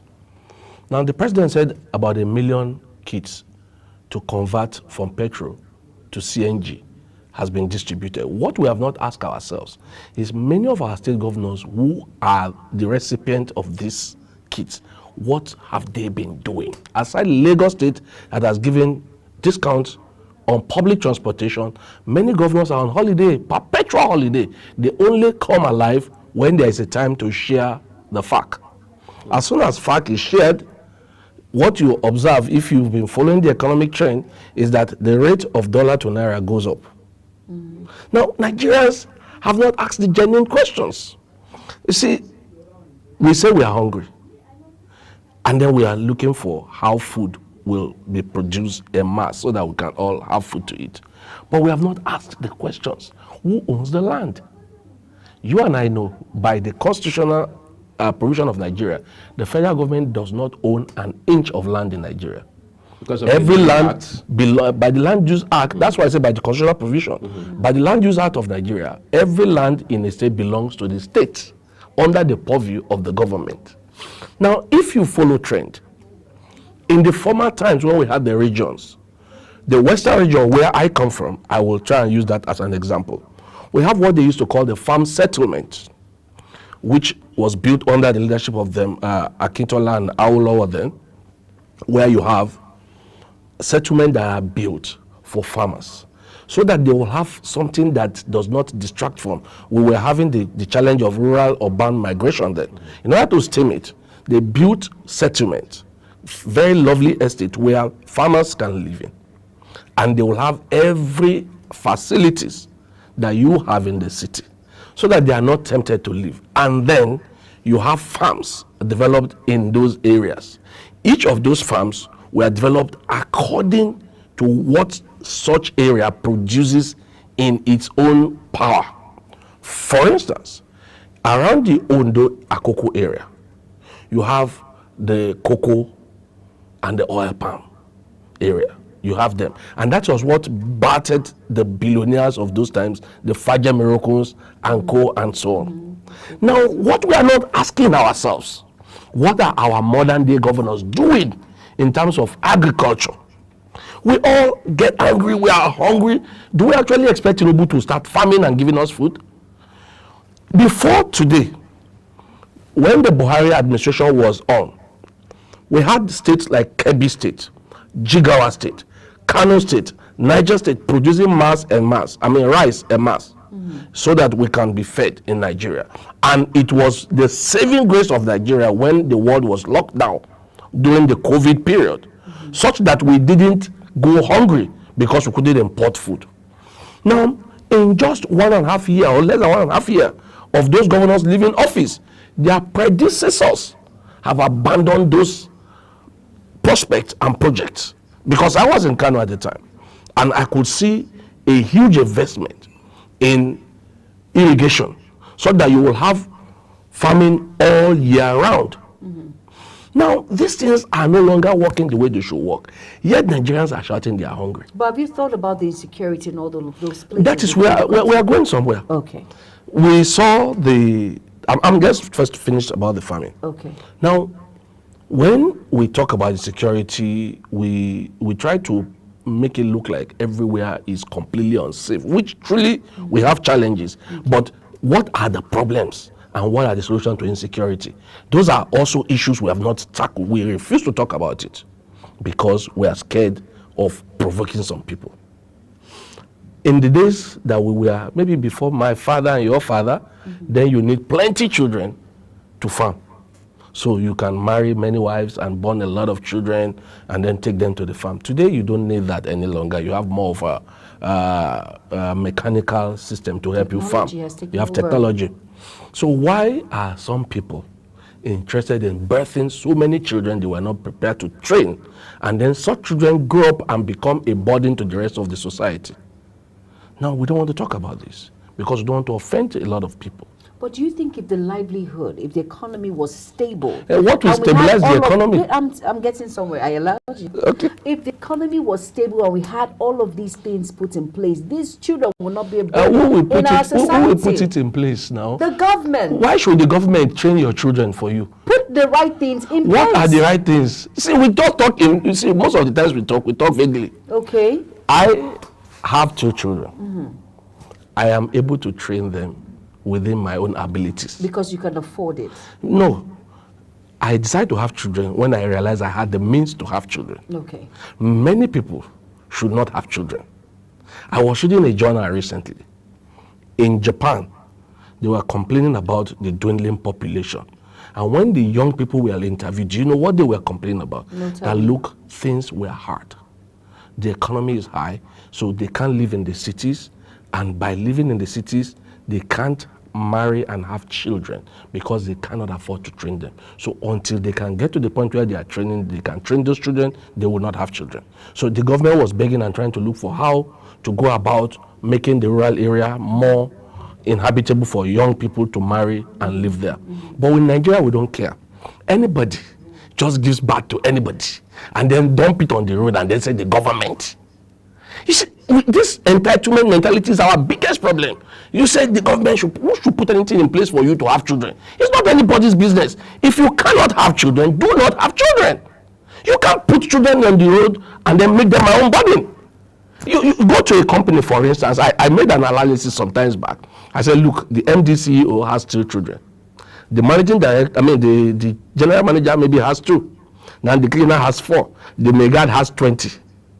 And then you expect that, come on, if my father and your father works in the same company and they earn the same salary, and my father has 2 children, your father has 4 children, your father is a poor man compared to my father because he has to pay the same salary they are both earning, but he has to take care of 6 more people, himself, his wife, and the 4 children. My father has to take care of only his wife, B, and the 2, and my other brother. So making him a better, see, if we don't look at this, and I'll give you a good example. Before our independence, when Nigeria was under Britain, shortly before independence, we were 45 million people. Britain was 50 million people. Today, we are saying we are 200 and something, whatever we are. Britain is 67 million. So in 64 years, they've added 17 million people, including migration. Are you recommending birth control? Let me finish. In that same number of years, we have added over 150 million people, and you are saying the government. You see, there are things we don't want to talk about because we don't want to offend people or we don't even know about it. Population is a blessing if it is developed population. Population is a blessing if it is trained. Population is a blessing if it is a population that is productive. Population is a curse when you have a huge number of it. Many of them can't fend for themselves, and we all expect the government. Now that is a challenge. Here, let's talk population for a second, Ayobami. You talked about Japan a while ago. That's Asia, apparently. But let's talk about China for a second, right? China did not, at some point, several years ago, leave the idea of childbirth to the discretion of citizens. Yeah. You have to step They made a law that you can't have more than a number of children. Yeah, exactly. Stringent policies. Are you recommending such in light of this one? Well, I am not the one in government. And like I say, since everybody is saying it, I have said it, now they can pick from what I've said. I will not recommend for people because they will tell you there are cultural things, there are religious things. Those are the problems we have here. We bring culture, we bring religion, and when it comes to that area, I don't want to get involved. Because we have all seen that the moment religion and culture is mentioned, everybody loses their sense of reasoning, especially most people. So I will clearly stay out of it until those who are paid to do this say it. But I have said it in the way that anybody can think and reason. If we are 47 million in 1960 or 45 billion, and today we are 200 and whatever million we are calling it, and Britain, that we took our independence for, have had only 17 million people, including migration, then we have a problem. Let's go back to the president's speech from... Sorry, before I finish. Right. You know, sometimes some people say, Nigeria is a rich country, we have oil. But you see, we have 1 barrel of oil to how many million people? We are doing, let's say, 1.5 million barrel to how many people? 150,000 people. Meanwhile, Saudi, that we are going to be competing against, for instance, have 1 barrel to 6 people. Do you understand what we're talking about here economically? I'm glad you're an economist. I will also doing the comparative analysis of the level of corruption in the oil sector. Leave the corruption alone first. Just look at the figure I've given you. Right. For a Saudi... There are underlying factors. Yeah, there are underlying factors. I am not taking away the corruption. No. But I'm giving you the reality. For 1 barrel that we drill in Nigeria, it has to feed 150,000 people. For 1 barrel that is drilled in Saudi Arabia, it just take care of just 6 people. In comparative, you see, that is why I just told you. I give you this example of if my father and your father works in the same company, and they're on the same level, and they both earn the same amount, and your father has 4 children, while my father has maybe just 1 child, automatically your father is going to struggle more than my father, who doesn't have so many people. See, these are simple things that you don't even need to go to heaven to go and learn. When you build a population that is not productive and is so huge and is prepared to destroy at every opportunity, nothing you can do about it. So yes, China at a time had to regulate population. India at a time had to regulate population. I remember these things. These things are written for us so that we can learn. No. But if we refuse to learn, we will live with the consequences of our refusal to understand. It is good to build a population, but when you do not have enough resources to deal with that population, then we must be wise in the way we deal with this population. Let me ask you something, Ayobami. You said something about entitlement. We all have this entitlement. Now, when a population is not productive, whose fault is it? It is the people's fault. Did the government help you to give back to the children? Did they help you to tell? The problem is this. We are still not getting this point. But we have nobody told me to have only 2 children. We have individuals that we have decided to vote into power to make life easier. And that is their problem. It's not mine. You didn't vote for me. No, I decided that. But you're making it look as if it's an entitlement thing with the population. Yes, it is. Because you sat here now and you are telling me, no, you just told me now that the government need to put in place. And I'm asking you, did the government ask you to give back to the number of children you cannot take care of? But if the government had... Did you see those people who went to destroy a library in Kano? Did you see them? Yes, I did. What can you do about those people? When they destroyed the library and stole everything there, they didn't take 1 single book from there. Because it's not their interest. Did you see what they were taking away? But I hope you know some miscreants have actually, they hijacked. Like you mentioned, you said there are 2 people involved in this protest. No, there are more than 2 people. Okay, I'm just giving an instance. Yeah. The ones that feel the brunt of what's happening in I think I get your point now. We have gotten there. Right. We are where we are now. Yes, I get you. So what is the way forward? That's what you are saying. Exactly. Now the way forward now is, okay, going forward, let's at least first deal with this population. Let's beg the people. People should not have children. I remember the former governor of Kaduna said, Nasir El-Rufai, There was a time he made a law, a boy was trying to make a law that they will punish parents who don't put their children in school. We saw how and people... took a small boy to a public primary school. Yes, and people voted against him. You know, they voted against him that you can't tell us what to do with our kids. Now, these are the issues. Then some religious people came and said, no, it's our religion that we must not, you can't force children to go to school. Now, these are the issues. How do you deal with that? First of all, I think we have to understand that as African Nigerians, we have culture, we have values, and we have morals.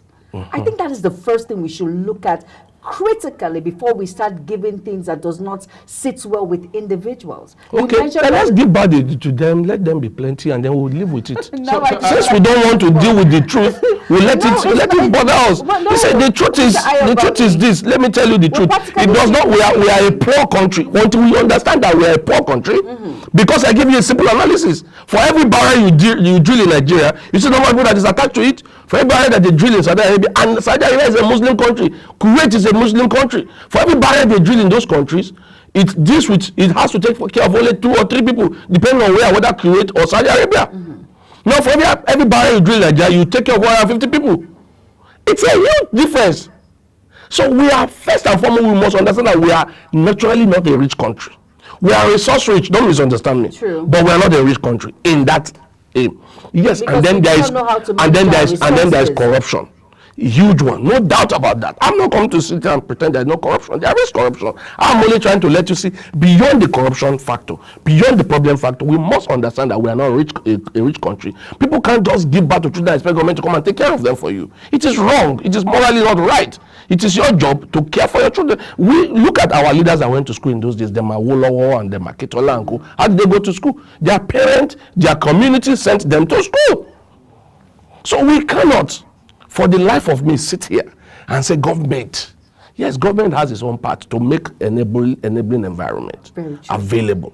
And I will also advise that the people need to hold their leaders accountable, no doubt. Very true. For instance, universal basic education, which is a human right issue, from primary 1 to JS3, that is universal basic education. That's what they call year 1 to 9. It is under the purview of who? The local government and the state government, not the federal government. Yes. The federal government has no business sending your children to school. You need to understand this too. What are the government in some of the states doing in terms of basic education? I don't know. Maybe somebody will come and tell me. So these are also the challenges. The governors and their state houses of assembly must pass laws that will make sure that people go to school. At least if you have a basic education, you will not be a nuisance to the society. If you have at least a kind of a trade that you do. In those days, when people go to primary school and they finish, if you can't continue in secondary school, you go learn a trade. Today, most of these people that you saw on the street going around, what trade do they have? What did they learn? Not all of us are going to be doctors and lawyers like our parents used to push us. Some of us are going to be television analysts like you. Some of us are going to be, television presenters like you. Some are going to be lawyers. Some are going to be whatever they want to be. But at least you must have that basic education. But when people have children and they think they shouldn't have any education but religious education, it's dangerous. Because when they are done learning the religious thing, what will they do for a living? We have to put power in the hands of these people. And how do we do that? Educate them. When you educate them, they will in turn understand that, okay, we can't produce children anyhow like my own parents produce. We must work harder to make our children better. That is how you stop this rot. But we don't have that. Right. Nobody is telling people this. A few governors, a few emirs who have tried to make some of these pronouncements have either been condemned or removed or fought against. So these are the problems we must deal with. And this is not just a northern issue, because people will think I'm talking about just the north. Even in the south, where we had the Awolowo revolution in the past, today, go to some of our states today. The last time I was trying to contest for an election, what I saw where I came from shocked me. A huge population of our young people were not going to school. They were just doing babake, following and looking for. So it's a problem we need to deal with. This lack of education is a challenge that we must deal with. And I keep saying it. This is under the problem of under the purview of the state governors and the local government. Now, this current president is trying to deal with this issue. He said, okay, let's give the local government autonomy What are some states doing now? One state, especially my own state, in Oyo, came together and said they don't want autonomy. They want to remain under the slavery of the governor, so that whatever he does with the local government allocation, the federal government should not get involved. Now, these are the challenges. How does Tinubu deal with this? How? Because everything we think we want to put on the president okay, say, look, let's give the federating component their own freedom. Let the local government have their own portion of their money so that they can do their job as local government. In those days, if you remember, if you have challenges with the road on your street, it's your local government governor, chairman that will deal with it. Sure. Today, they don't do anything. Now, this is what this president is trying to bring back. But some states have decided that no, they don't want. So it is easy to sit here and blame the federal government for all our problems. But we need to take a quick break right now. I think we need to catch our breath quickly. But then we have a lot of things to unbundle as we take this quick break and return shortly. We do encourage you to stay with us, everyone.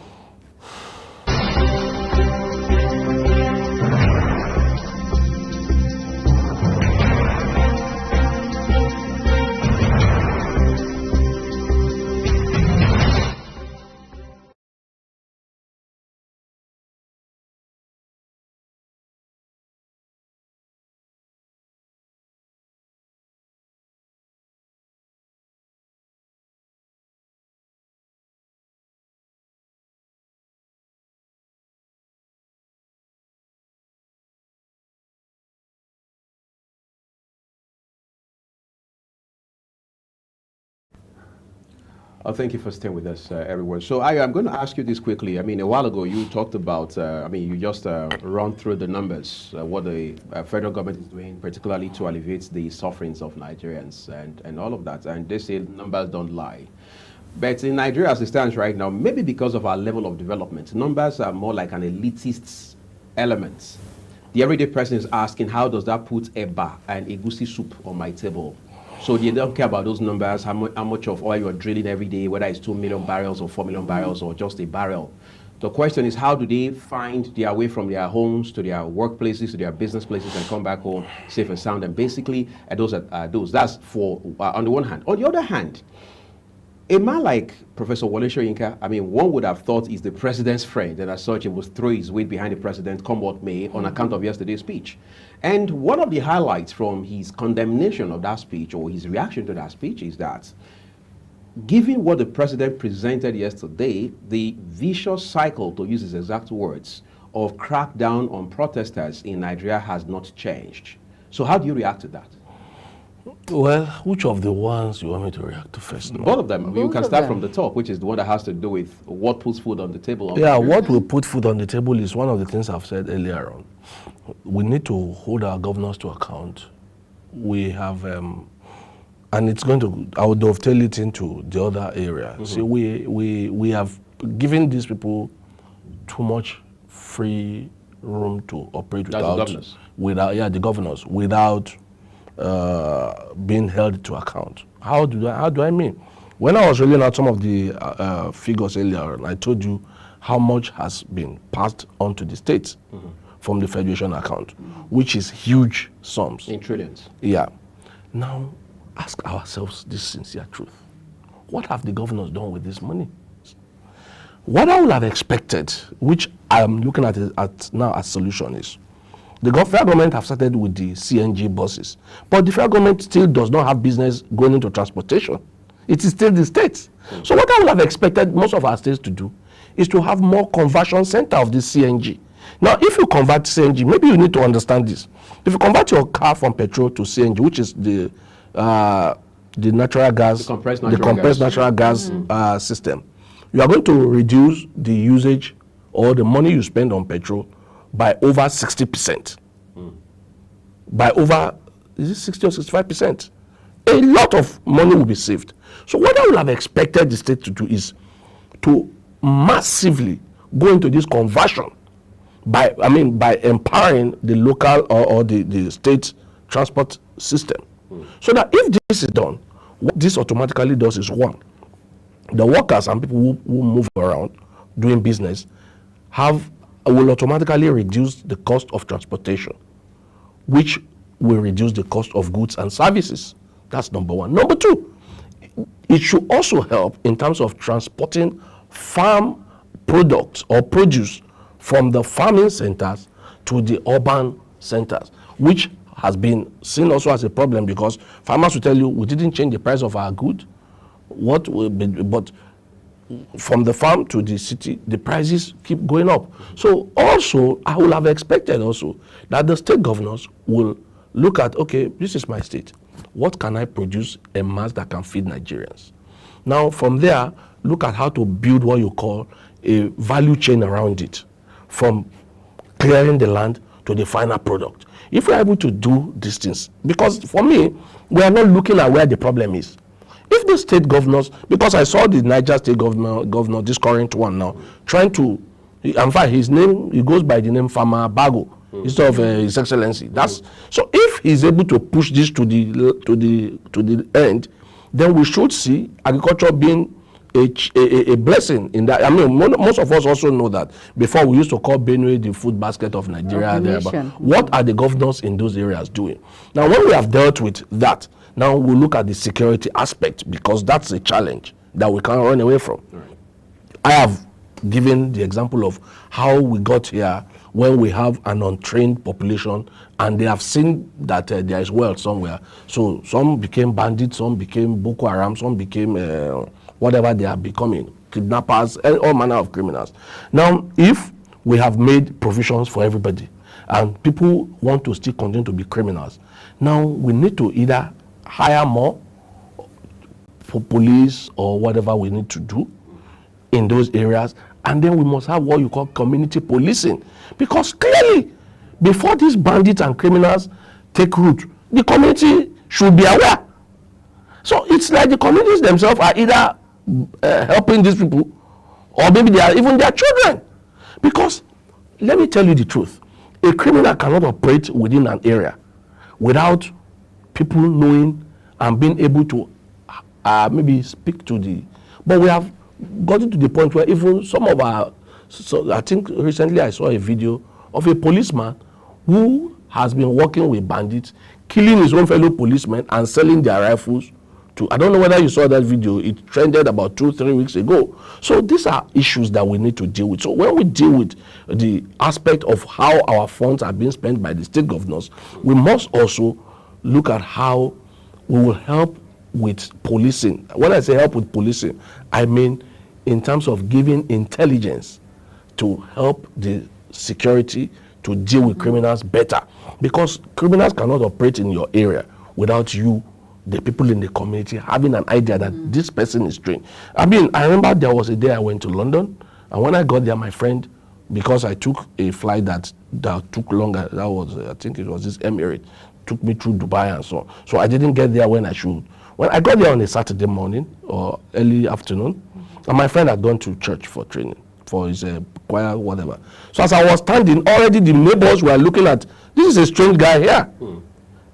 They were already apprehensive until one of them came out and actually approached me. Said, look, I know you are looking for so and so because she's seen that I'm a black guy and my friend is the only black guy in that community. Said, do you know why I'm going to help you? I said, no. Said, I'm an African. She was just laughing that she lived in South Africa all her life and she knew how Africans are. She knew I'm this guy's friend. So come stay in my flat until he comes back. Now, but what am I saying? She said, look at that window. That woman, I saw somebody quickly dropped. She was going to call the police on you because you are hanging around. Now, that is community policing. Unlike here, when we see strange people, we just take, nothing concern me. You know, reach my place. It's part of the challenge that brought us here. We must be involved with policing our community. Because look, police don't have 4 eyes. But will you agree with me that I know community policing is very good, it's very interesting, but the outcome that comes out of it, if you come out and you want to the be identity of the person who has informed not the only police. that, be my brother's keeper, putting you into serious disarray. Yeah, that's why you know I blame the police too just now. So I'm not trying to blame the people only. Okay. But we must have a system where you can be an anonymous reporter. There was a time during this Buhari period when they came up with this whistleblowing thing for corruption. And there are anonymous ways you can complain without being traced. So we need to bring those things back. So like I told you, I'm not here to blame, I'm giving solution. I've told you the problems, I'm trying to give solution based on my own understanding. So we should create a community policing system, and we must also create platform where people can report without being traced. And if you remember, police always display police numbers. So I'm sure you can make calls by disguising your numbers. You can make sure that your number is not shown. So these are things we need to do. We also have to help them. We have to understand they are limited. They are human beings. They need our help. So everybody should have the police number in your state, in your area. You should be able to call by disguising your number if you are scared to show your face, which is not a crime, not to want to be known. Because even abroad, sometimes you've seen people that report get dealt with too. So I get your point, and it's a valid point. But we must have a system where we help the security. But like I said, our governors, they are in charge of the land. They are in charge of transportation. They are in charge of the culture. But we have given them free pass. Tinubu cannot feed Nigeria. The governors must feed Nigerians. Look, when they say there's going to be a big power demonstration, do you know what my governor in Oyo State did? He decided to travel. Because it's not his business. I check what happened. Of all the Southwest State, take Lagos out, it's only Oyo State that has been very serious demonstration. Nobody demonstrating in Okiti because they all understand that our governors are either our blessings or our curse. So they have held their governors to account. They understand these issues. But my Oyo State governor decided to leave Nigeria. That's why he decided he wants to go and leave. So these are the issues. These guys don't even understand that they are the problem yet. No governor has been denied his statutory FAC allowance. But sorry, the Kano State governor was at home when he's, he said he loved demonstration. He said you remember the Kano State governor clearly said he wants demonstration. He said he supported them, and they came to his office to come and but Borno State governor didn't say that. Jigawa, for example. See, Borno, did you see what happened yesterday again, Borno? They actually overrun a military vehicle they were driving. See, some of these guys, and you remember the police warned in Borno that Boko Haram people were also part of those who were mobilizing for this. And the first or the second day, there was a bomb blast that killed about 16 people. The day before the protest. Exactly. So clearly, like I told you, criminal elements are also part of these things. So that is why, if you are refusing to be appeased, then maybe something needs to be done. And now coming back to what you say about Professor Wole Soyinka, see, Professor, for all good intent, is a friend of the president. And probably he was expecting some things. And I know the more he's expecting. But maybe I don't want to see it. But maybe the president has his own idea. You see, everybody expects the president to come yesterday, dissolve the cabinet, sack everybody. But all these things are tokenism, seriously. He's going to do what he needs to do when he thinks it is right to do it. Some people who are close to him, I mean, he has a team that is evaluating his appointees. And I understand some of the reports are ready. He's going to act on that report at his right time. We can't sit here and pretend we know what is going on there. We need to give him the opportunity to take the right decision for Nigeria and for his cabinet to work the way he wants it to work. He must have seen some of the things we have seen too. He's not an idiot. The president is one of the smartest people I know. One thing many people don't know about him is his looks, beliefs, his mind. He sees more than you think he sees. So he's working on it. We've had some rumors here and there. So probably these things will come to pass soon. So Professor will never be satisfied by whatever. We know who he is. He's one of those most fastidious human beings on earth. I hold him in the highest esteem and regard. I'm not going to sit here and say anything nasty about Professor Wole Soyinka. He's one of those people that we respect. And if he says something, it needs to be looked into. So, but I believe he has other channels of communication with the president. Probably they're having their own private communication. I don't know. So I'm not going to sit here and begin to judge on what he says. But for me, I have said what I think I should say. I have said what I think I understand based on the things that are available to Nigerians and to me as a person. Maybe if there are other areas that we don't know, then those who knows about it should talk better about what is going on. But I think the president has been fair to Nigerians in terms of spending the money that has come in from the removal of subsidy. What we have not bothered ourselves with is what I've come here to expose, which is what have the governors been doing with this huge, humongous amount that has been coming to them. Look at a state, for instance, like Bayelsa. In terms of allocation of resources, they get number 2 or number 3. And Bayelsa is the smallest state in Nigeria with very few people, with small land mass. Yet, states, local government areas. And yet, they don't pay salaries. Yet, they don't even pay minimum wage. At 30,000, they don't pay. They are owing. So these are the issues. A Bayelsa that is that small. But we are not worried. Abia does not pay 30,000 minimum wage. But we are not worried.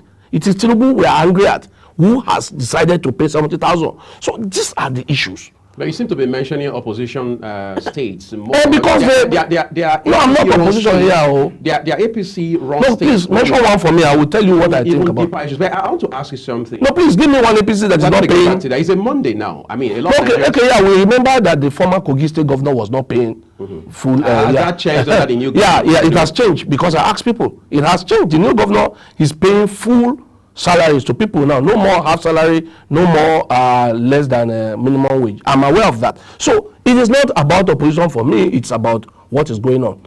For instance, I will have talked about Benue before too, because it was a PDP state. But clearly, the new governor has bucked the trend. He's paying full salaries to people. It's not, in fact, I understand he started paying the backlog of what he met on the ground. So what do you want me to say? I can't just come here and blame people for, except if you have a fact, please challenge me with it. I'll be very grateful. Let's talk about something that's quite factual here. Like I said, today is Monday. Nigerians earlier this morning were largely apprehensive. Even I was scared coming out. Exactly, given what had happened last week and all of that. The president gave a speech yesterday, and part of it was him saying to the protesters to end the protests because he had, his government under his leadership has made a lot of, rolled out initiatives to help ease the pain and stuff like that. Was that an appeal the president was making, or was it an order he was given? Well, I don't know how people say this is an order. It's a man making a report of his stewardship. It's like telling you, these are the things I've done. Was he ordering the protesters to go home? Or was he appealing to their conscience? He doesn't. It's like a father. A father doesn't order except you decide to now be unruly. He's appealing to genuine protesters to see what he has done, and in the light of this, have a rethink. And if you remember, he's not ordering. If he was saying, let's come for dialogue, he's saying it's time for dialogue. He said that. So how is that an order? That is, look, maybe you didn't know. No, these are the issues. These are the things I've done. Please, let's talk. Can we dialogue with the story that the DSS just picked up the leader of the protest in Abuja this morning? I don't know about that. I'm just hearing that. Already? No, I've not seen the news, so I don't know. But assuming, and without conceding that that's the case, for example, does that still open that window for dialogue? Well, because the DSS is a federal except if agency. Maybe there are things they know that you don't know. Because I saw one intel that was passed. I don't know how true that intel is, that some people are mobilizing people to come and attack, or maybe that is the reason. I don't know. I saw that yesterday. I can show you to read it too if you want to, that some people are mobilizing people from neighboring states to come and attack the capital. Yeah, so maybe that is why. But I'm not saying that is it. I'm just saying probably. So I really don't want to talk about things I don't know, because it's just be a matter of conjecture here. I don't know. I'm not sure. So I'm not across Africa recently from. Did you see the one going on in the UK? Yes, of course. Well, let's come closer to home. We've seen Kenya, for example. We've seen Uganda under Museveni, for instance, and then we've seen Sudan too. Exactly. Sudan has been there for a while, maybe longer than Nigeria. Yeah, exactly. So I think Sudan is not very much in the spotlight right now. But isn't this a continent-wide phenomenon we're seeing right now? Yeah, what many people don't understand is also that, you see, if you are under an unrest, if your country is in an unrest, it's easy for people who want your country to be destabilized to come in and take from you without any stress. You see, if Nigeria is organized and there's no issue, anybody who wants any of our minerals have to pay royalty and everything. But if they are able to cause problem like they have caused in Congo and Sudan, they don't need to pay any royalty. They just give a few people who don't have sense, who think they are fighting, they give them more guns to kill themselves further, and then they take everything they want to take for free. So these are the challenge. Look at what has happened in Kenya. I don't know whether you've read the latest report. Now, whatever they were complaining about before they started that protest has gone worse now. Now, every rating agency have backlisted them. So they are in a deep hole in terms of indebtedness, in terms of every economic indices. Now, this is something we should not allow to happen. See, I always say, even when you are crying, try and make sure you are seeing what is ahead of you. Because on the long run, anything you do without thinking will come back to haunt you. Kenya right now is a mess economically, socially. Most businesses have been ruined. I'm sure you saw what happened after the protest.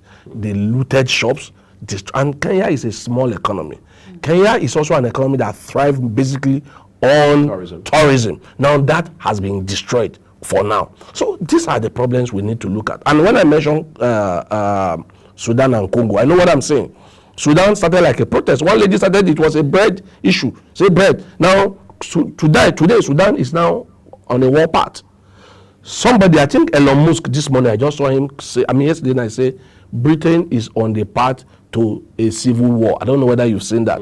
So these are the issues. That is why protesters must be reasonable to know when to draw back, so that your protests do not get hijacked by elements that have insurrectionist agenda in their mind. Because when a protest becomes too elongated, it degenerates. And when it degenerates, insurrections take over. And when you have a system where you don't have a central government, that is when the lives become the Hobbesian nature of life, where life becomes short, nasty, and brutish, because everybody now takes by force.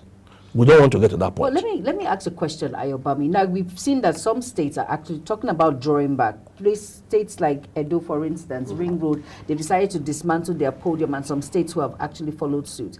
But some states have decided to go into, but like Kano, for instance, back to the streets. Have gone back to the streets. Now, what is the implication of all of these things? Well, some of these people, like I said, they're no longer protesters. The Kano state you mentioned, do you know that overnight, Kaduna, they arrested about 400 tailors making Russian flags? Now, is that a protest? Let us be realistic with ourselves. Is that a protest any longer? We are no longer, some of the chants that came from those people in Kano that I heard, because I can speak Hausa, was, we are no longer doing. We want Putin to come over. We want military government. That is no longer a protest. That is an insurrection. So we need to situate these things clearly. That's why I keep telling you that from my own thinking, where I sit here, if you are a genuine protester, the president's appeal is enough for you to sit back and rethink.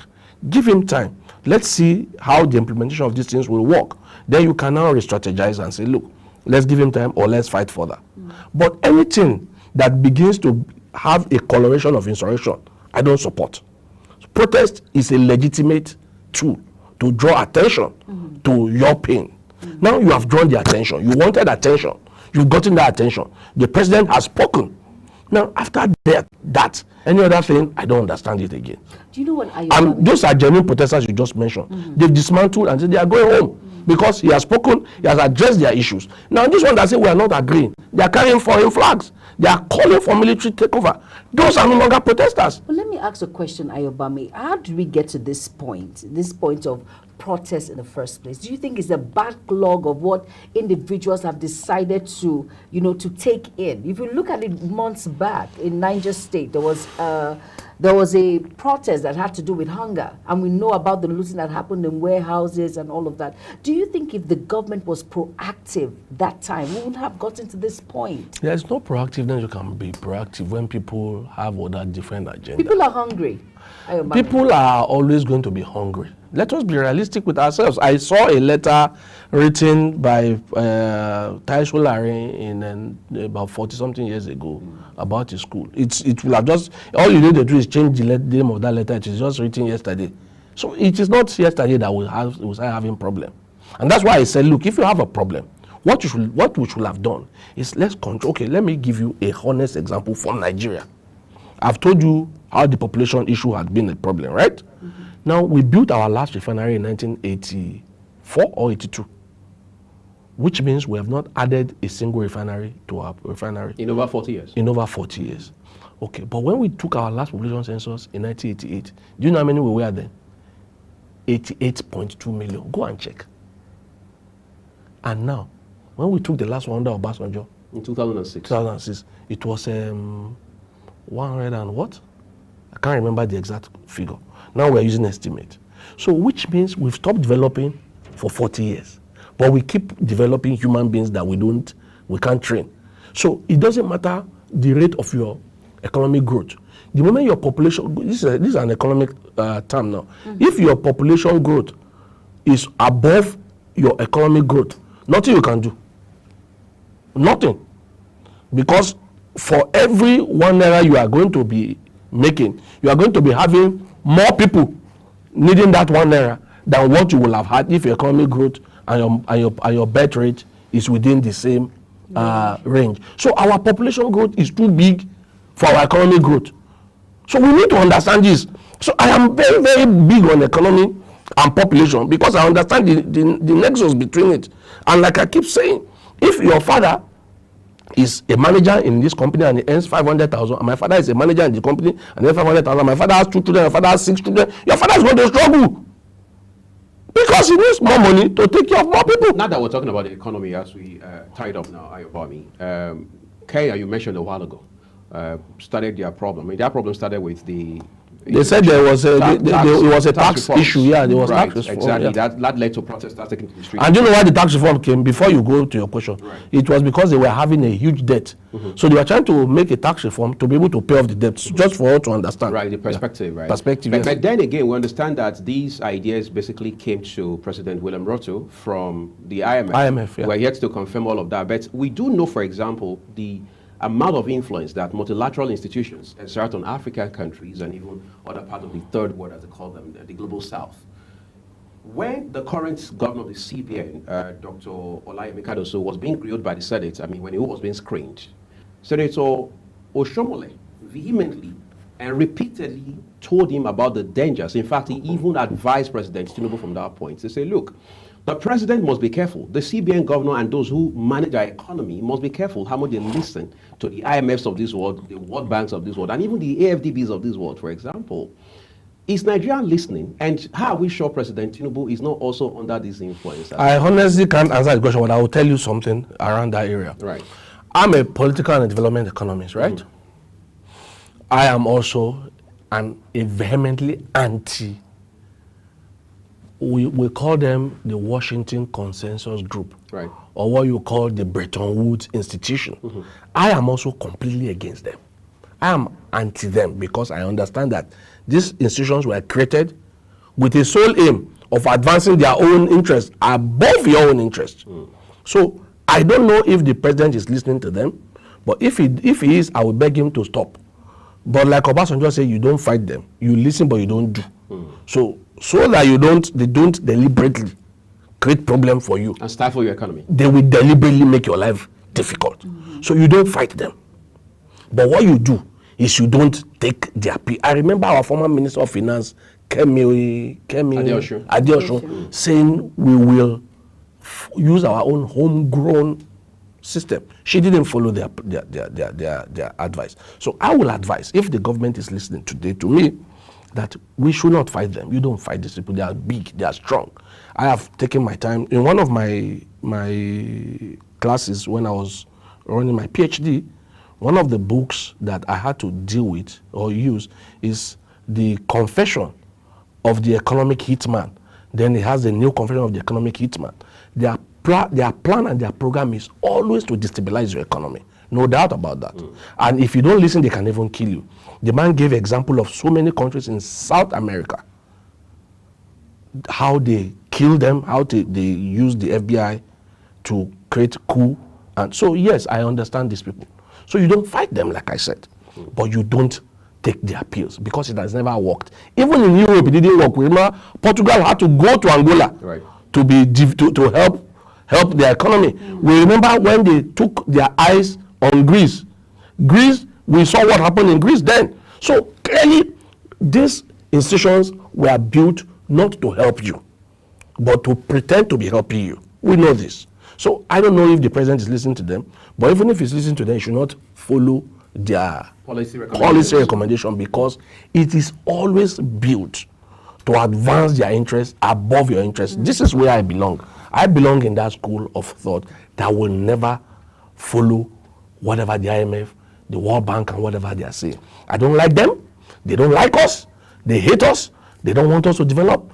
And they will always pretend to be our friends. I know this. And I sit here to say, I am never a pro IMF. I am never. Pro Washington, we call them the Washington Consensus Group. I am never a pro. So I don't know wherever the president is listening to, but one thing I will advise is don't take their recommendation, even if you want to look at the ones that can work for us. Take with a pinch of salt. Exactly.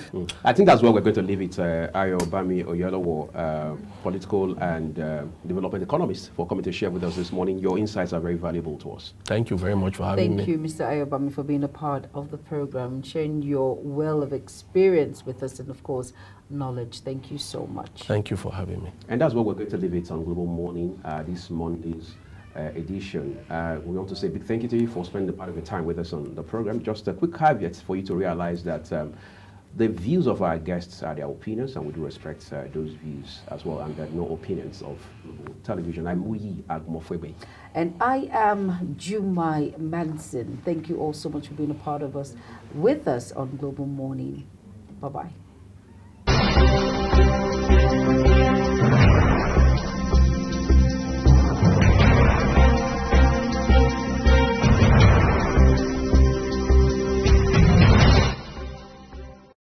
Welcome to Global Morning.